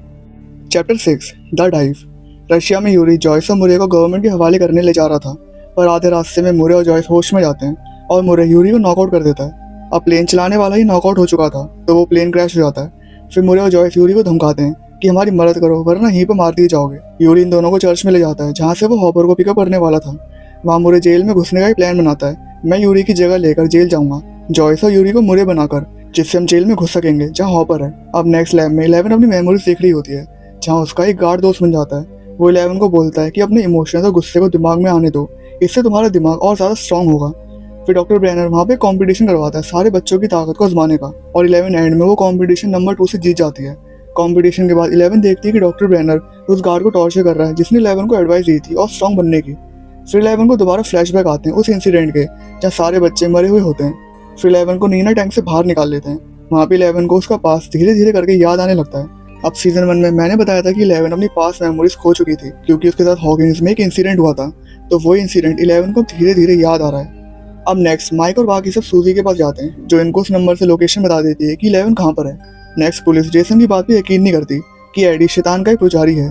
वो एक हेलफायर क्लब का लीडर है जो शैतानी क्लब है और जो लोगों की बलियां चढ़ाते हैं, और ऐसे ही उन्होंने पैट्रिक की भी बलि चढ़ा दी और मेरी गर्लफ्रेंड की भी। जेसन को यहाँ पे थोड़ी मिसअंडरस्टैंडिंग थी कि जो भी मर्डर्स हो रहे हैं वो शैतानी कल्ट है जो एडी कर रहा है। तो वो एक पब्लिक मीटिंग में ये बात बोल देता है कि मर्डर्स के होने के पीछे हेलफायर क्लब का हाथ है। वो लोग शैतान के लिए बलि चढ़ा रहे हैं और वो क्लब की फोटो सब में बांट देता है जिसमें माइक, डस्टिन और लूकस की भी फोटो होती है। अब देखा जाए तो जेसन सिर्फ अपनी गर्लफ्रेंड क्रिसी के मर्डर के लिए लड़ रहा था और बाकी जितने भी मर्डर्स हो रहे हैं उनके लिए भी, तो जेसन को हम यहाँ पे पूरी तरह गलत नहीं बोल सकते। अब नेक्स्ट डस्टिन, स्टीव और बाकी सब एडी से मिलते हैं जो एक जंगल में छुपा हुआ था। और डस्टिन देखता है कि उसका कंपास बार बार गलत डायरेक्शन बता रहा है और कंपास के खराब होने का सिर्फ एक ही मतलब है कि यहाँ पर कोई बहुत बड़ा इलेक्ट्रोमैग्नेटिक इंटरफेरेंस है, तो मतलब यहाँ आसपास कोई गेट ओपन हुआ है अपसाइड डाउन वर्ल्ड में जाने का। फिर ये सब कंपास का पीछा करते हैं और लवर्स लेक के पास रुकते हैं। स्टीव लेक में जाकर देखता है और जहाँ पैट्रिक मरा था उसी लेक के नीचे एक गेट ओपन था जहाँ की बेलें स्टीव को अपसाइड डाउन वर्ल्ड में खींच लेती हैं। फिर नैन्सी, रॉबिन और एडी स्टीव को बचाने के लिए जाते हैं और अपसाइड डाउन वर्ल्ड में स्टीव पर डेमो बैट्स, हाँ तुमने सही सुना, डेमो बैट्स अटैक कर देते हैं और दूसरी तरफ डस्टिन, लूकस और मैक्स को पुलिस पकड़ लेती है। Chapter 7 the massacre at Hawkins lab. Episode शुरू होता है हॉपर से जहाँ उसको और डिमिट्री को एक साथ बंद कर देते हैं। वहाँ रशियंस का इन दोनों को मारने का प्लान सिंपल था। इन दोनों को और इनके साथ जितने भी कैदी हैं उनको डेमो गॉर्गन के सामने फेंक देंगे। अब जब रशियंस हॉकिंस आए थे वो गेट खोलने के लिए, तो गेट खोलने के बाद वो एक डेमो गॉर्गन को सक्सेसफुली पकड़कर रशिया ले आए ताकि वो मॉन्स्टर रशियंस की मदद कर सके जंग और लड़ाई में। तो अब डेमो गॉर्गन को भी खाना देना पड़ेगा, तो रशियन सोल्जर कैदियों को मारने की जगह डेमो गॉर्गन के हवाले कर देते हैं। कैदी का कैदी भी मर जाता है और डेमो गॉर्गन का पेट भी भर जाता है और ये सब देखकर सोल्जर्स का एंटरटेनमेंट भी हो जाता है। पर यहाँ पर सोल्जर्स और कैदियों को एक बात नहीं पता थी कि हॉपर एक डेमो गॉर्गन से लड़ चुका है। तो हॉपर को पता था कि उस डेमो गॉर्गन की क्या कमजोरी है, और वो कमजोरी थी आग। अपसाइड डाउन का हर क्रिएचर, चाहे वो माइंड फेयर हो, shadow monster, demo Gorgon, demo dogs, सब के सब आग से डरते हैं। अब जेल के बाहर मुरे यूरी बनकर जॉयस और असली यूरी को मुरे बनाकर जेल में घुस जाता है और सामने ये सब एक हॉरिफाइंग सीन देखते हैं। हॉपर और बाकी प्रिजनर्स एक डेमो गॉर्गन के अगेंस्ट एक ग्लैडिएटर स्टाइल में लड़ रहे होते हैं। डेमो गॉर्गन मॉन्स्टर मोड में एक एक प्रिजनर को फाड़ डालता है। हॉपर लास्ट मोमेंट में एक फ्लेमिंग स्पीयर जलाता है और उस क्रिएचर को रोकने की कोशिश करता है। दूसरी तरफ मुरे और जॉयस गार्ड्स को टक्कर देते हैं। मुरे गार्ड्स को संभालता है और जॉयस गेट ओपन करती है। जेल के गेट्स अनलॉक होते ही हॉपर और डिमिट्री भागते हुए बाहर निकलते हैं। फाइनली वो मोमेंट आता है जिसका सब इंतजार कर रहे थे। हॉपर और जॉयस एक दूसरे को गले लगा लेते हैं। दूसरी तरफ अपसाइड डाउन वर्ल्ड में स्टीव को नैन्सी, रॉबिन और एडी आकर डेमो बैट से बचा लेते हैं। फिर नैन्सी और बाकी सब अपसाइड डाउन वर्ल्ड में नैन्सी के घर जाते हैं बंदूकें लेने के लिए, पर यहाँ पर एक ट्विस्ट सामने आता है। हॉकिंस में करंट साल 1986 चल रहा था, पर यहाँ अपसाइड डाउन वर्ल्ड में करंट साल होता है 1983। ये वही साल है जब विल गायब हुआ था। मतलब upside down world real world से 3 साल पीछे चल रहा है। तो नैन्सी को उसकी गन अपने रूम में मिलती ही नहीं क्योंकि उसने गन्स 1983 के बाद खरीदी थी। मीनवाइल रियल हॉकिंस में डस्टिन, लूकास और एरिका माइक के घर पर अपनी थ्योरीज कनेक्ट करते हैं। वो रियलाइज करते हैं कि हर मर्डर साइट वाली जगह पर वैगना एक गेट खोल रहा है, मतलब अपसाइड डाउन और रियल वर्ल्ड के बीच में एक नेटवर्क बनता जा रहा है। ये इन्फॉर्मेशन वो लाइट के जरिए स्टीव, रॉबिन, नैन्सी और एडी तक पहुंचा देते हैं। फिर ये चारों जल्दी से पहली मर्डर साइट वाली जगह पर जाते हैं जो एडी का घर था। वहाँ भी एक गेट बन चुका था। फिर रॉबिन और एडी जल्दी से रियल वर्ल्ड में आते हैं, लेकिन जैसे ही नैन्सी एक्सिट करने वाली होती है वैगना उसके माइंड को पकड़ लेता है। यहाँ पे नैन्सी को सारी सच्चाई दिखती है हेनरी क्रील की। वो देखती है कि विक्टर क्रील का बेटा हेनरी एक्चुअली में इन सब के पीछे था। उसके पास शुरुआत से ही पावर थी लोगों को हेलुसिनेशन दिखाने की और अपने दिमाग से चीजें हिलाने की। हेनरी की ऐसी मेंटेलिटी थी कि इंसान इस दुनिया के लिए कर्स है और लोगों को मर जाना चाहिए, और हेनरी सबसे सुपीरियर बनना चाहता था। पर हेनरी की असलियत उसकी मम्मी को पता चल गई थी, तो हेनरी ने पहले उन्हें मारा, फिर अपनी बहन को, बिना किसी मॉन्स्टर के, बिना किसी कर्स के, सिर्फ अपनी साइकोकाइनेटिक पावर से। पर इससे पहले वो अपने पापा को मारता उसने ऑलरेडी अपनी पावर्स को ओवर यूज कर लिया था, जिससे वो कोमा में चला गया। और लेटर ब्रेनर ने उसको अपनी कस्टडी में लेके लैब में सब्जेक्ट बना दिया 001। और फिर हेनरी के बाद उन्होंने और टेस्ट सब्जेक्ट्स बनाए 2, 3, 4, 5 और ऐसे करते करते 11 भी। सारे बच्चे जिनके पास सुपर पावर्स हैं सब हेनरी से बने हैं। नैन्सी का पर्सपेक्टिव सीधे 11 की मेमोरीज से मर्ज होता है, जहाँ हमें पता चलता है कि हेनरी वही फ्रेंडली गार्ड था जो एल का साथ देता था। डॉक्टर ब्रेनर ने हेनरी को कंट्रोल में रख रखा था एक चिप के थ्रू जो 11 ने निकाल दी थी। फिर डॉक्टर ब्रेनर के कंट्रोल से आजाद होने के बाद वो पूरे हॉकिंस लैब के गार्ड्स, डॉक्टर और बाकी बच्चों को मार देता है, क्योंकि वो नहीं चाहता था कि उसके जैसे पावर वाले लोग और भी हों। हेनरी अंदर से एक राक्षस था जो चाहता था एल के साथ मिलकर ह्यूमैनिटी को वाइप आउट कर देना। और फिर जब एल ने उसका साथ देने से मना किया तो वो एल को मारने वाला होता है। 11 अपनी पूरी ताकत अनलीश कर देती है और हेनरी को अनजाने में भेज देती है अपसाइड डाउन वर्ल्ड में। लैब में जब डॉक्टर ब्रेनर 11 के पास आते हैं तो वो देखते हैं कि सारे बच्चे मर चुके हैं, बस एक लड़की जिंदा है और वो है 11। और यही फ्लैशबैक हमने एपिसोड 1 की स्टार्टिंग में देखा था।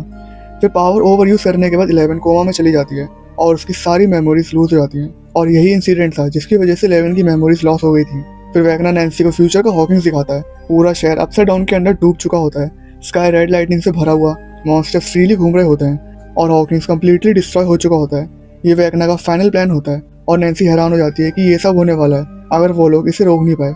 और हमें यहाँ पता चलता है कि हेनरी जो नंबर 1 था वो ही वैगना है। चैप्टर 8 पापा। रियल वर्ल्ड में सब लोग नैन्सी को रिवाइव करते हैं और वो उन्हें वैगना का प्लान बताती है। ग्रुप जल्दी से पजल कनेक्ट करता है कि हर मर्डर एक गेट खोल रहा है, मतलब वैगना को टोटल 4 गेट्स चाहिए अपसाइड डाउन वर्ल्ड को हॉकिंस में लाने के लिए। अब बस एक गेट बाकी होता है। मैक्स तुरंत खुद को वॉलंटियर करती है। वो कहती है कि मैं ऑलरेडी वीक टारगेट हूँ, वैगना मुझ तक दोबारा जरूर पहुंचेगा। फिर ये सब एक प्लान बनाते हैं और प्लान ये होता है कि जब वैगना अटैक करता है तो वो अपने टारगेट के माइंड में सब कुछ करता है। उसकी physical body upside down world में एक डिस्कनेक्टेड मोड में होती है, तो मैं वैगना को अटैक करने दूंगी और जब वो मेरे पीछे आएगा तुम लोग अपसाइड डाउन वर्ल्ड में जाकर उसकी बॉडी को खत्म कर देना। दूसरी तरफ 11 अपनी पावर्स को रिस्टोर कर चुकी होती है। फिर वो अपनी पावर्स को यूज करके एक साइकिक मोड में सब कुछ देखती है। 11 को मैक्स का सेल्फ सेक्रीफाइस वाला प्लान बिल्कुल पसंद नहीं आता और वो ओवन से डिमांड करती है कि वो उसको तुरंत हॉकिंस बचाए। ओवन 11 को मना नहीं करता, पर ब्रेनर सीक्रेटली प्लान को हाईजैक कर लेता है। वो ओवंस को जेल में डाल देता है और 11 को वापस फोर्सफुली ट्रेनिंग चैम्बर में लॉक कर देता है। यहीं पर 11 रियलाइज करती है कि ब्रेनर पूरी जिंदगी उसका यूज एक वेपन की तरह करता रहा। उसके लिए 11 एक जरिया थी। सीजन 1 में डॉक्टर ब्रेनर जो 11 से एक्सपेरिमेंट कराता था वो बस इसलिए होते थे कि वो हेनरी को ढूंढ सके, क्योंकि डॉक्टर ब्रेनर हेनरी को, जो उनका नंबर 1 स्टूडेंट था, उसको खो चुके थे। पर हेनरी को वो कंट्रोल में रखते थे क्योंकि उन्हें पता था कि अगर हेनरी को कंट्रोल में नहीं करा गया तो वो आउट ऑफ कंट्रोल हो जाएगा। तो एक दिन 11 हेनरी को ढूंढते ढूंढते उसको फाइनली ढूंढ लेती है और गलती से अपसाइड डाउन वर्ल्ड का गेट लैब में ओपन कर देती है। अब वहाँ पर मिलिट्री और आर्मी के जनरल अटैक कर देते हैं। सारे स्टाफ को गोली मार दी जाती है। ब्रेनर 11 को लेकर डेजर्ट में भागने की कोशिश करता है, पर हेलीकॉप्टर के स्नाइपर की गोली लग जाती है और वहाँ पर माइक, विल, जॉनसन और आर्गाइल भी आ चुके होते हैं। फिर 11 उस हेलीकॉप्टर को क्रैश करवा देती है। ब्रेनर ग्राउंड पे गिरे हुए 11 से कहने की कोशिश करता है कि मैंने हमेशा तुम्हें प्रोटेक्ट किया, पर 11 उसे क्लियरली नहीं कहती कि वो उसको माफ करती है या उसका मोटिव समझती है। 11 सिर्फ क्वाइटली गुड बाय कह के वहाँ से चली जाती है और ब्रेनर वहीं डेजर्ट में मर जाता है और 11 माइक और बाकी सबके साथ वहाँ से चली जाती है। रशिया साइड में हॉपर, जॉयस, मोरे, यूरी और डिमिट्री बेस से स्केप करने की कोशिश करते हुए एक शॉकिंग डिस्कवरी देखते हैं। और भी मॉन्स्टर्स, डेमोडॉग्स और एक माइंड स्फीयर के शैडो का पीस जिसको रशियन स्टडी कर रहे थे, वो सब वहाँ रशिया की लैब में होते हैं। फिर ये सब उस बेस से चर्च में आ जाते हैं जहाँ यूरी उनको वापस अमेरिका ले जाने के लिए मान जाता है। एपिसोड के एंड में सब ग्रुप अपनी जगह रेडी होते हुए नोइंग कि वैगना का फाइनल फेज शुरू हो चुका है और मैक्स अपनी डेंजरस पोजीशन में खड़ी है, अपना प्लान एग्जीक्यूट करने के लिए निकलते हैं। Chapter 9 the piggy bag. Episode शुरू होता है हॉकिंस में। सब ग्रुप फाइनली अपना risky multi layered plan execute करते हैं। मैक्स, लूकास और एरिका क्रील हाउस के रियल वर्ल्ड वर्जन में जाकर मैक्स को वैगना के टारगेट के तौर पर सेट करते हैं। लूकास उसके साथ बैठकर उसको प्रोटेक्ट करता है और एरिका बाहर से सिग्नल देखने की रिस्पॉन्सिबिलिटी लेती है।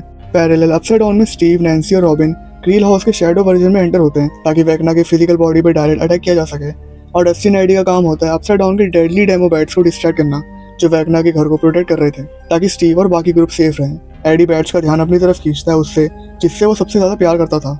अपना गिटार बजाकर सारे बैट्स उस गिटार की आवाज की तरफ आते हैं। एडी जो हमेशा खुद को डरपोक समझता था फाइनली प्रूव कर देता है कि वो हीरो बन सकता है। वो बैट्स को ललचाकर उन्हें अपनी तरफ खींच लेता है और बिल्कुल पीछे नहीं हटता। पर एडी यहाँ पे विलिंगली खुद को सैक्रिफाइस कर देता है। डस्टिन उसके पास होता है और ये सीन दिल तोड़ने वाला होता है।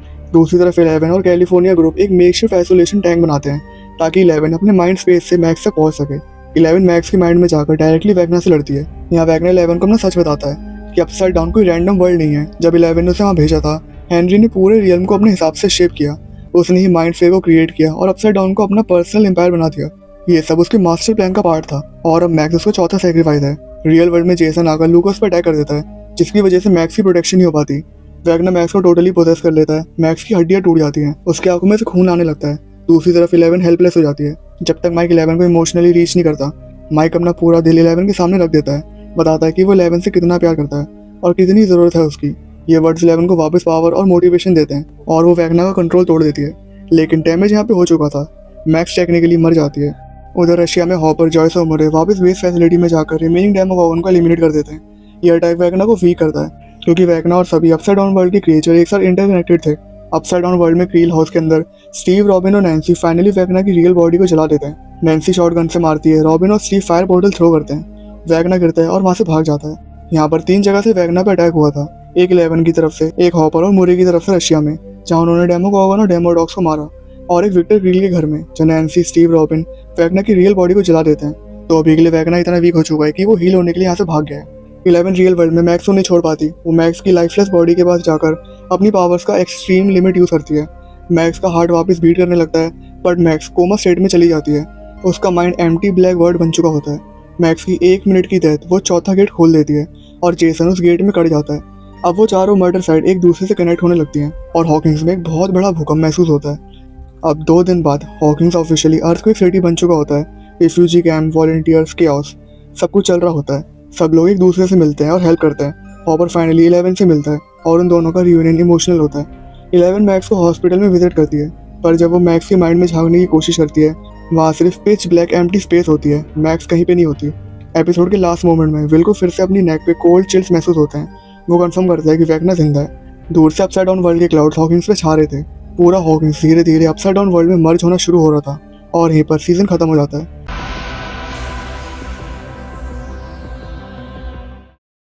Chapter 1 the crawl. तो एपिसोड 1 शुरू होता है वहां से जब विल बायर्स गायब हुआ था 1983 में। हम यहाँ देखते हैं कि अपसाइड डाउन वर्ल्ड में डेमोगॉगन विल को काफी बुरी तरह चेस करता है और वो उसको पकड़ लेता है, पर वो उसको खाता नहीं बल्कि विल पर एक खरोच तक नहीं आती। वो बस उसको उठाकर एक जगह पर रख देता है और वहां पर आता है वेगना जो विल को इन्फेक्ट कर देता है। इसलिए विल वेगना को सेंस कर सकता है। अब करंट टाइमलाइन आती है जो होती है जो पिछले सीजन से अपसाइड डाउन वर्ल्ड और रियल वर्ल्ड कोलाइड होने वाले थे उसके 18 महीने बाद से। एपिसोड वहीं से शुरू होता है जहाँ से इसका सबसे पहला एपिसोड सीजन 1 का शुरू हुआ था। वही माइक व्हीलर्स का घर और वही प्लांट्स को पानी देने वाली मशीन और बैकग्राउंड में वही म्यूजिक बजता है जिसको सुन के तगड़ा वाला नॉस्टैल्जिया हो गया था। वहाँ सब अपनी नॉर्मल लाइफ जी रहे होते हैं। रॉबिन और स्टीव हमेशा की तरह सेम जगह पे जॉब कर रहे हैं जो कि होती है रेडियो स्टेशन में।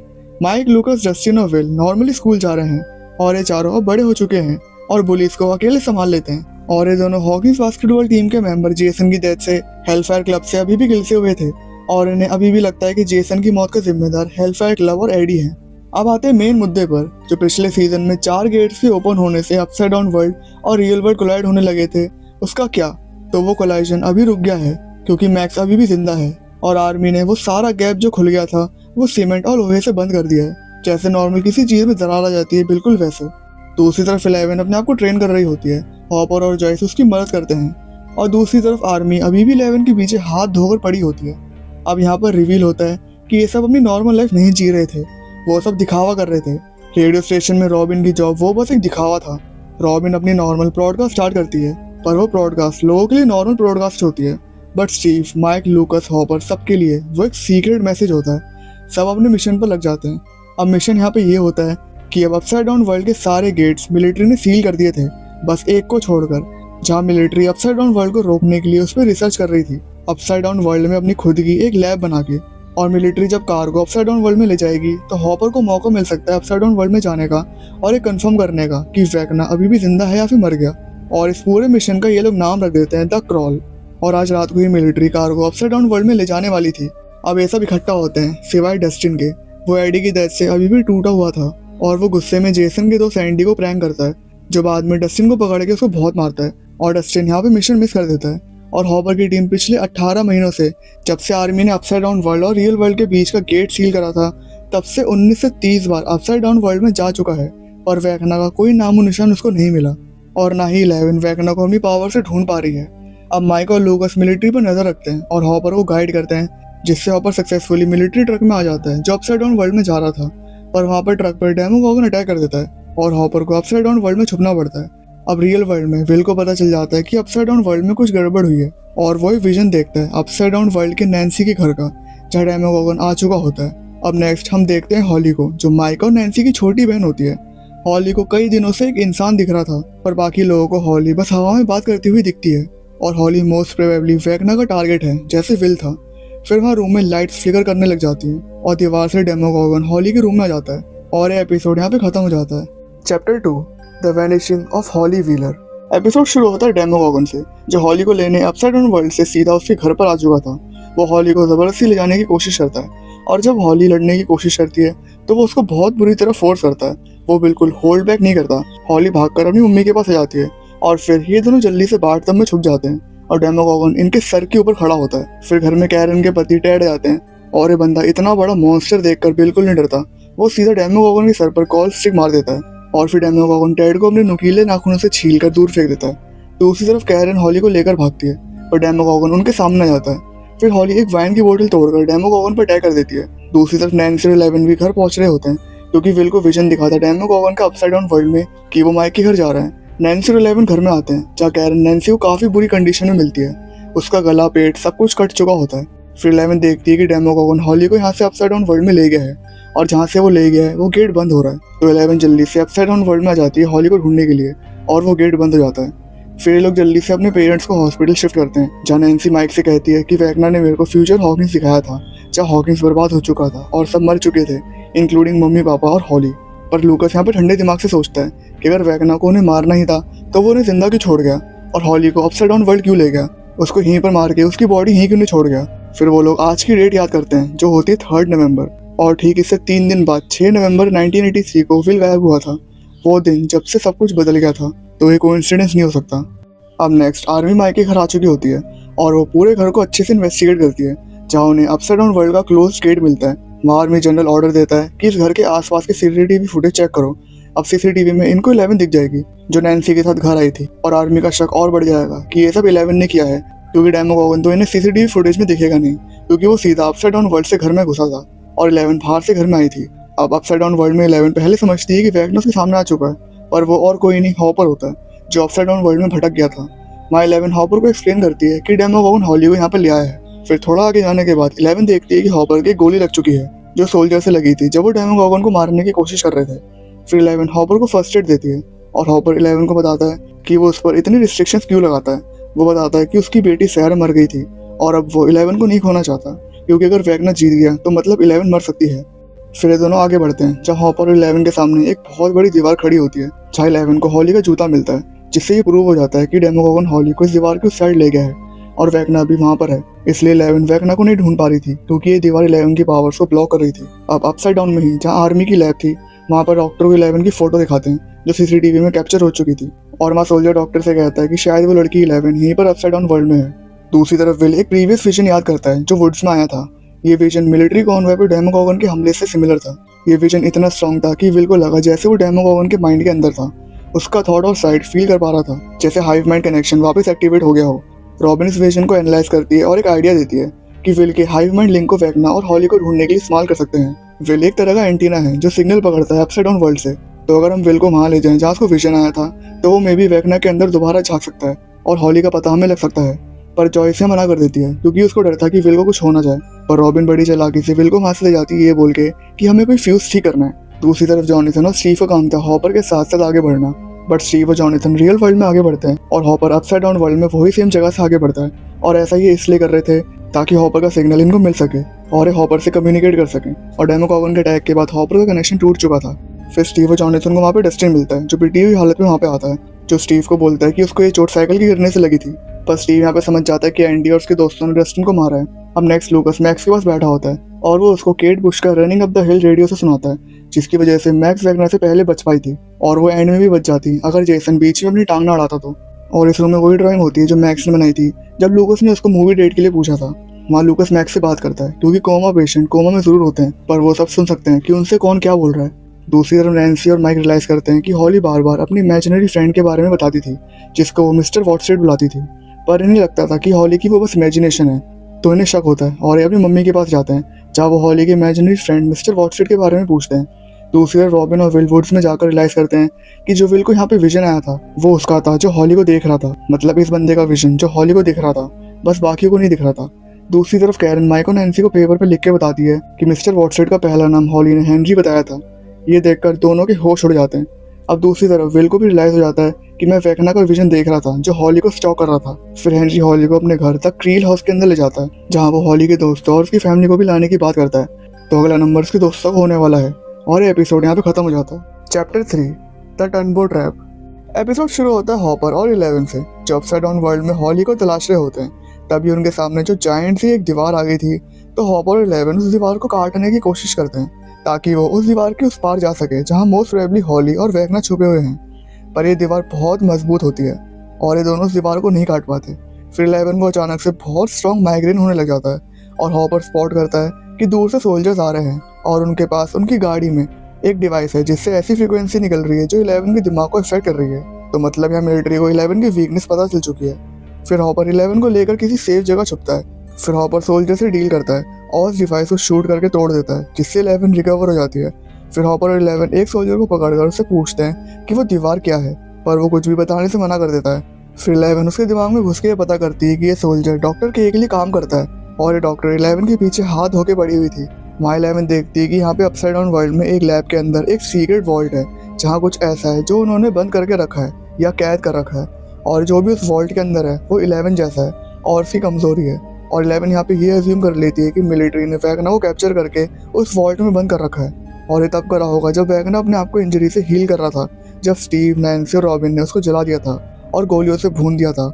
और रशिया में हॉपर और मुरे ने डेमोडॉग और डेमोगॉगन को मार डाला था, जिससे वैगना और वीक हो गया। क्योंकि आप सब तो जानते हैं कि वैगना और सब क्रिएचर्स एक दूसरे से हाइव माइंड की वजह से कनेक्टेड है। अब नेक्स्ट स्कूल का सीन आता है जहाँ डायरेक्ट होता है, जो होता है वैगना का नेक्स्ट टारगेट। अब वैगना यहाँ हॉली को लाने से पहले उसने हॉली का ट्रस्ट जीता था, उससे दोस्ती करके, उससे फ्रिक्वेंटली रियल वर्ल्ड में मिलके। और वैगना हॉली के साथ साथ और बच्चों से भी मिल रहा था ताकि वो और बच्चों को हॉली की तरह अपसाइड डाउन वर्ल्ड में ला सके। ये पूरी जगह जहाँ हॉली और वैगना अभी हैं, ये रियल वर्ल्ड नहीं है। ये हेनरी जो वैगना है उसकी मेमोरीज हैं। हॉली अब अपसाइड डाउन वर्ल्ड में है और वहाँ से ये सब देख रही है हेनरी की मेमोरीज में। अब हेनरी हॉली से कहता है कि तुम इस बड़े घर में एंजॉय करो, आज पूरा दिन मैं किसी काम से बिजी हूँ, और वो ये कह के वहाँ से चला जाता है। अब रियल वर्ल्ड में पूरा ग्रुप एक जगह इकट्ठा होता है। वहाँ पे उनको अपना हाइव माइंड कनेक्शन समझाता है कि जिस दिन हॉली गायब हुई थी तो मुझे वुड्स में विजन दिखाई दिया था और वो विजन में हेनरी की आंखों से देख रहा था, पर मैं हॉली के दिमाग में भी था। अब इस बात को अच्छे से समझते हैं तो देखो, वैगना रियल वर्ल्ड में बच्चों को हंट कर रहा है और सीजन 4 में हमें अच्छे से पता चल गया था कि वैगना अपने टारगेट के दिमाग में जाकर उसका शिकार करता है। और ऐसे ही उसने क्रिसी फ्रेड पैट्री को मारा था। वो था तो अपसाइड डाउन वर्ल्ड में ही, पर वो अपने टारगेट के दिमाग में जाकर उनको शिकार कर रहा था। तो ऐसे ही वैगना हॉली के दिमाग में घुसने की कोशिश कर रहा था। तो इसलिए विल हॉली की आंख से देख पा रहा था जब वो गोल गोल घूम रही थी, और इससे विल को चक्कर आ गया। और स्कूल में जब वो रॉबिन के साथ आया था तो उसको एक और विजन दिखा था जो था डेरिक का। तो वैगना डेरिक के दिमाग में भी घुसने की कोशिश कर रहा है और इसलिए हाई माइंड की वजह से वो डेरिक की आंखों से देख पाया, क्योंकि वैगना डेरिक के माइंड में है। और हाई माइंड कनेक्शन की वजह से जो वैगना देख पा रहा है वो विल भी देख पा रहा है। अब यहाँ पे एक सवाल और आता है कि विल ये सब कैसे कर पा रहा है, और इसका आंसर ये है क्योंकि वैगना ने विल को अपने हाइव माइंड से कनेक्ट कर दिया था, जैसे उसने माइंड फेयर, डेमोडॉग्स और डेमोगॉगन को करा था। अब विल को नेक्स्ट टारगेट पता था, तो ये सब प्लान बनाते हैं कि हम डेरिक को आज रात किसी सेफ जगह पर रख देंगे, और जब डेमोगॉगन डेरिक को लेने के लिए आएगा तो हम उसको ट्रैप कर लेंगे और उस पर एक ट्रैकर लगा देंगे, जिससे हम रियल वर्ल्ड में रहकर उसको अपसाइड डाउन वर्ल्ड में ट्रैक कर सकते हैं कि वो वैगना से कौन सी जगह पे मिलेगा। फिर मुरे इन्हें वेपन्स और बाकी का सामान ला कर देता है जिससे डेमोगॉगन को ट्रैप कर सकें। अब इनके इस प्लान में इंक्लूड होती है एरिका, क्योंकि एरिका टीना की बेस्ट फ्रेंड होती है और डेरिक टीना का भाई होता है। और आखिरकार हमको टीना देखने के लिए मिल ही गई कि टीना आखिरकार है कौन। फिर एरिका बेहोशी वाली मेडिसिन पाए में डालकर ले जाती है, जहाँ घर में सब बेहोश हो जाते हैं। फिर सब डेरेक, टीना और इनके मम्मी पापा को सेफली वहाँ से ले जाते हैं और पूरे घर में ट्रैप सेट करते हैं डेमोगोगन को पकड़ने के लिए। और ट्रैकिंग टीम बाहर वेट करती है जिसमें डस्टिन और स्टीव होते हैं। अब लाइट्स फ्लिकर करने लगती हैं और डेमोगोगन घर के अंदर डेरेक को लेने के लिए आ चुका होता है। पर हमें डेमोगोगन को डेरेक की जगह एक डमी मिलता है। लूकास उस पर केरोसिन के गुब्बारे मारकर उसको अपने पीछे लाता है, जहाँ उसको नीचे गिराकर जाल में फंसा देते हैं और नैन्सी उस पर ट्रैकर लगा देती है। फिर डेमोगोगन वहाँ से अपसाइड डाउन वर्ल्ड में भाग जाता है। अब ट्रैकर का पीछा रियल वर्ल्ड में ट्रैकिंग टीम करती है, पर बीच रास्ते में डेमोगोगन अपना रास्ता बदल देता है। और वो इसलिए क्योंकि डेरेक जा चुका था और उसने देख लिया था कि वो कहाँ पर है। और अगर डेरेक को पता है कि वो कहाँ है तो वैगनर को भी पता है कि वो कहाँ है, क्योंकि वैगनर डेरेक के माइंड में है। और वैगनर को पता है कि डेरेक कहाँ है तो डेमोगोगन को भी पता चल गया कि डेरेक कहाँ पर है। तो वो डेरेक को लेने के लिए आ रहा होता है, जो होता है जॉयस, रॉबिन और विल के साथ। फिर डेमोगोगन जैसे ही उस जगह पे पहुंचता है तो विल का हाइव माइंड कनेक्शन स्ट्रांग हो जाता है और वो डेमोगोगन की आंखों से देखने लगता है। फिर डेमोगोगन अचानक से पीछे होने लग जाता है और स्टीव उसको गाड़ी से उड़ा देता है। फिर डेमोगोगन दोबारा अपसाइड डाउन वर्ल्ड में भाग जाता है। फिर स्टीव भी उसका पीछा करते करते अपसाइड डाउन वर्ल्ड में घुस जाता है। और अब अपसाइड डाउन वर्ल्ड में 6 लोग फंसे हुए थे, एक हॉपर, दूसरी 11, तीसरा डस्टिन, चौथा स्टीव, पांचवी नैन्सी और छठवां जॉनथन। अब नेक्स्ट वैगनर की मेमोरी में हॉली को एक लेटर मिलता है हेनरी की तरफ से कि इस जगह पर आ जाओ। फिर हॉली उस जगह पर जाती है जहाँ उसको मैक्स मिलती है और एपिसोड यहाँ पे एंड हो जाता है। अब मैक्स का यहाँ पे होने का ये मतलब है कि मैक्स भी हेनरी की मेमोरी में है। अब इसके बारे में हम डीपली बात करेंगे इसके फाइनल एपिसोड 4 में। Chapter 4 sorcerer. एपिसोड शुरू होता है स्टीव और बाकी सबसे जो अपसाइड डाउन वर्ल्ड में डेमोगोगन का पीछा कर रहे होते हैं। तभी डस्टिन और स्टीव की थोड़ी बहस हो जाती है और स्टीव वो गाड़ी वहाँ एक बड़ी दीवार में ठोक देता है। बाहर रियल वर्ल्ड में विल जब हाइव माइंड में था तो वो वैगनर के दिमाग की हल्की सी एक झलक देख लेता है, जहाँ हॉली कैप्चर होती है और उसके साथ 3 बच्चे और होते हैं और इन चारों के मुंह में टेंटिकल्स होते हैं। इसका मतलब वैगनर इनको भी अपने हाइव माइंड का हिस्सा बना रहा है, जैसे उसने विल को बनाया था। दूसरी तरफ मिलिट्री टाउन के बच्चे उठा रही होती है क्योंकि डॉक्टर के को शक था कि हॉली के गायब होने के 24 घंटे बाद 3 बच्चे और गायब हो गए थे। और इसका ये पूरा शक 11 पे डालती है कि ये उसने ही करा है, हॉली को गायब और उसके पेरेंट्स की ऐसी हालत कि वो हॉस्पिटल में पड़े हुए हैं। तो उसने बच्चे घर से उठवा लिए ताकि उन बच्चों को चारे की तरफ इस्तेमाल कर सकें 11 को पकड़ने के लिए। दूसरी तरफ विल अपना विजन एक्सप्लेन करता है और वो बताता है कि वहाँ हॉली के साथ ऑलरेडी 3 बच्चे हैं और जहाँ वो बच्चे हैं वहाँ 7 बच्चों की और जगह है। पर यहाँ विल, रॉबिन और एरिका को समझ में नहीं आ रहा था कि वैगनर को बच्चे ही क्यों चाहिए और 12 बच्चे ही क्यों चाहिए। फिर वहाँ लूकास और माइक आ जाते हैं और सबको बताते हैं कि आर्मी बच्चों को घर से उठा रही है। अब नेक्स्ट हम समझ लेते हैं कि मैक्स यहाँ पर क्या कर रही है, जबकि वो हॉस्पिटल में कोमा में पड़ी हुई है। तो जब सीजन 4 में मैक्स का दिल 1 मिनट के लिए रुक गया था तो वो एक्चुअली मर गई थी, जिससे चौथा और फाइनल गेट ओपन हो गया था और हॉकिंस में अपसाइड डाउन वर्ल्ड कोलाइड होना शुरू हो गया था। फिर मरने के बाद मैक्स यहाँ खुलती है हेनरी की मेमोरीज में और पहली मेमोरी होती है the massacre at Hawkins lab की, जब उसने सारे बच्चों को मार दिया था। और एक इंपॉर्टेंट बात यहाँ पे ये है कि जब हेनरी ने उन बच्चों को मारा तो पहली बात तो उसने बिल्कुल वैसे ही इन बच्चों को मारा जैसे उसने क्रिसी, फ्रेड और पैट्रिक को मारा था। और दूसरी, जब हेनरी किसी को मारता है तो वो उसका सब कुछ एब्जॉर्ब कर लेता है, उसकी ताकत है, उसकी कैपेबिलिटी, सब कुछ। फिर मैक्स दूसरी मेमोरी में जाती है जो बहुत इंपॉर्टेंट है। पहले तो ये एक स्कूल की मेमोरी है जब हेनरी स्कूल जाता था। यहाँ हम जॉयस को देखते हैं जो अपने स्कूल टाइम में होती है और यहाँ हम देखते हैं स्टीव हैरिंगटन के डैड को जिसके पास एक लड़की होती है, जैसा बाप वैसा बेटा। और यहाँ पे हमें पता चलता है कि ये मेमोरी 30 साल पहले की है क्योंकि वो मेमोरी होती है 6 नवंबर 1955 की और 6 नवंबर 1983 को जॉयस का बेटा विल गायब हुआ था। तो ये कोइंसिडेंस नहीं है जिसके ऊपर भी हम बात करेंगे। अब यहाँ पर सबसे शॉकिंग बात होती है इस पेपर पे लिखे हुए नाम। पहला नाम होता है जिम हॉपर का, दूसरा नाम होता है बैटी रिपर का and I don't have any idea कि ये कौन है। तीसरा नाम होता है कैरन का जो नैन्सी, माइक और हॉली की मम्मी है। चौथा नाम होता है एलन मनसन का जो एडी मनसन के डैड हैं और पांचवा नाम होता है टेड व्हीलर का। और ये सब जॉयस, स्टीव के डैड, हॉपर, कैरन, टेड और एडी के डैड सब सेम स्कूल से ही पास आउट हुए हैं। अब आता है छठवां नाम जो होता है हेनरी क्रील का जो एज अ कर्ली मैकलेन लिखा हुआ होता है इस पेपर पर। और कर्ली मैकलेन एक बहुत मशहूर काउबॉय था। अब यहाँ पर मेन क्वेश्चन ये आता है कि हेनरी जब डॉक्टर ब्रेनर की कस्टडी में था तो उसने स्कूल कैसे अटेंड करा। तो इसका सिंपल सा आंसर है, ये मेमोरी तब की है जब हेनरी ने अपनी मॉम और बहन का मर्डर नहीं करा था। वो बाद में डॉक्टर ब्रेनर की कस्टडी में लिया गया था, स्कूल का टाइम उससे पहले का है। अब इसकी भी एक अलग टाइमलाइन है और इस टॉपिक को भी हम कवर अप करेंगे उस वीडियो में जिसमें हम डिस्कस करेंगे उन क्वेश्चंस को जो वॉल्यूम 1 देखकर मेरे और आपके दिमाग में आए हैं। सो मैक्स भागते भागते बाहर जाने का रास्ता ढूंढ लेती है जहाँ हॉस्पिटल में लूकास मैक को केट बुश का running up the hill continuously सुना रहा था, इस उम्मीद में कि कभी ना कभी तो वो जागेगी। पर मैक्स इतना तेज भागती है बाहर जाने के लिए कि गाना ही बंद हो जाता है और वहाँ हेनरी आ जाता है। मैक्स उससे भागती है और भागती है और भागते भागते वो आ जाती है केव के अंदर जहाँ हेनरी अंदर नहीं आता, वो किसी चीज़ से डर रहा था और वो वहाँ से चला जाता है। और तब से मैक्स इस गुफा में रह रही है। फिर मैक्स हॉली से कहती है कि बहुत देर हो चुकी है, तुम वापस हेनरी के पास जाओ और उसे पता मत चलने देना कि तुम्हें उसका सच पता है। तो सिंपल भाषा में ये दोनों हेनरी की मेमोरीज में ही होते हैं और मैक्स की फिजिकल बॉडी हॉस्पिटल में होती है और हॉली की physical body upside down world में उस जगह पर होती है जहाँ 3 बच्चे और हैं। अब दूसरी तरफ माइक, जॉयस और बाकी सबको इतना तो पता चल गया था कि वेक्ना बच्चे किडनैप कर रहा है और नेक्स्ट टारगेट डेरेक है। और डेरेक के अलावा भी पता नहीं कौन कौन वेक्ना का टारगेट है और सारे बच्चे होते हैं आर्मी बेस पर। तो माइक एक प्लान बनाता है कि हम डेरेक को कैंप में भेजेंगे जहाँ सारे बच्चे हैं और मिलिट्री को इस पर शक भी नहीं होगा क्योंकि डेरेक भी बच्चा है, तो वो उसको बाकियों के साथ रख लेंगे और डेरेक वहाँ कैंप के वॉशरूम की लोकेशन बताएगा और हम बच्चों को वहाँ से वॉशरूम से निकाल लेंगे और मुरे बच्चों को यहाँ से दूर ले जाएगा, क्योंकि अगर आर्मी को लगता है कि वो इन बच्चों को प्रोटेक्ट कर सकते हैं तो घंटा ऐसा कुछ नहीं कर पाएंगे ये लोग। अब वॉशरूम से बच्चों को मुरे तक ले जाने वाले थे टनल सिस्टम से जो सीजन 2 में बना था। फिर डेरेक वहाँ कैंप में उन बच्चों को ढूंढता है जो हेनरी या फिर मिस्टर वॉटसन से मिल चुके हैं और वहाँ ऐसे 5-6 बच्चे निकल जाते हैं। फिर माइक, लूकास और विल टनल से उस वॉशरूम के नीचे आकर बाकी लकड़ी की जमीन को तोड़ते हैं। फिर डेरेक एक एक करके बच्चे को वॉशरूम भेजता है और वो बच्चों को टनल से बाहर निकाल लेते हैं, पर वहाँ के गार्ड्स को पता चल जाता है और सिर्फ कुछ बच्चे ही निकल पाते हैं। दूसरी तरफ डस्टिन हॉपर से कांटेक्ट कर पाता है क्योंकि अब डस्टिन भी अपसाइड डाउन वर्ल्ड में था। वहाँ चारों हॉपर को दीवार के बारे में बताते हैं कि ओल्ड सिमेट्री चर्च के बाद एक बहुत बड़ी दीवार है। फिर यहाँ पे हॉपर रियलाइज करता है कि जो दीवार हॉपर और 11 को दिखी थी वो दीवार उस दीवार के एकदम अपोजिट है जो डस्टिन और बाकी सबको दिखी है। तो मतलब ये दीवार एक सर्कल है, मान लो ये पूरा हॉकिंस शहर है। हॉपर और 11 को दीवार का ये वाला पार्ट दिखा और डस्टिन और बाकी सबको ये वाला, तो ये दीवार मोस्ट प्रोबेबली सर्कल शेप में है। और फिर कंफर्मेशन डस्टिन कर देता है कैलकुलेशंस लगा के।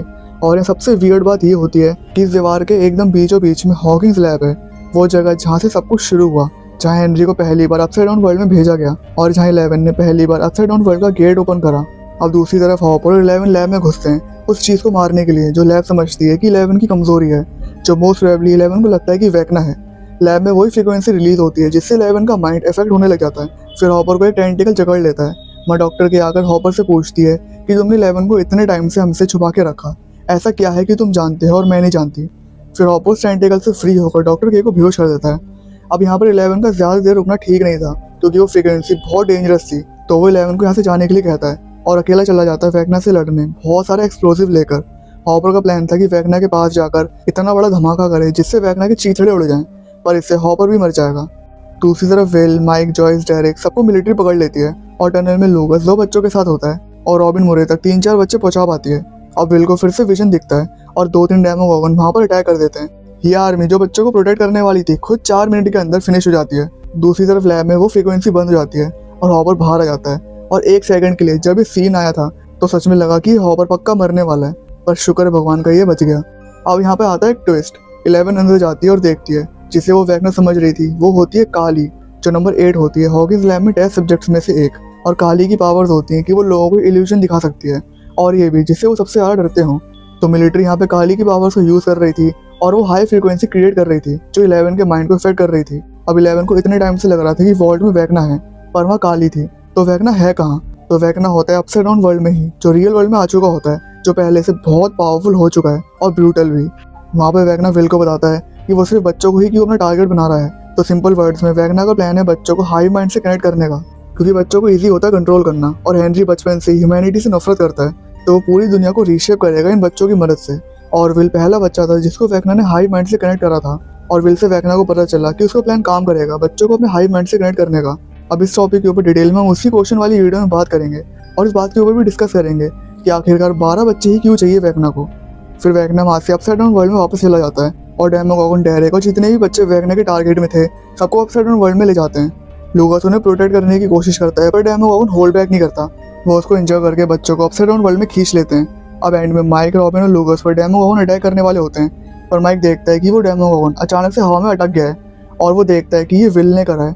विल हाई माइंड की वजह से वेक्ना से कनेक्टेड था और वेक्ना डेमोगॉगन को कंट्रोल करता है, तो अब विल के पास भी पावर्स होती हैं डेमोगॉगन को कंट्रोल करने की और वो तीनों डेमोगॉगन को वेक्ना की तरह जान से मार देता है।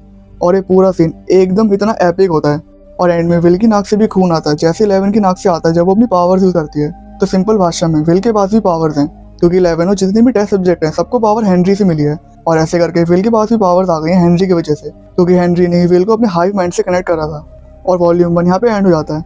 सो यहाँ ये सीरीज सीजन 1 से सीजन 5 वॉल्यूम 1 तक एंड हो जाती है। अब बस 4 एपिसोड आने और बाकी हैं, जो 3 एपिसोड 26 दिसंबर को आएंगे और लास्ट फिनाले एपिसोड 1 जनवरी को। और फिर ये सीरीज जो इतने लंबे टाइम से चल रही है वो फाइनली आके एंड हो जाएगी। तो मिलते हैं आपसे अगली वीडियो में। Until then keep watching me, मजाक करो, इंडियन सुपर नेट।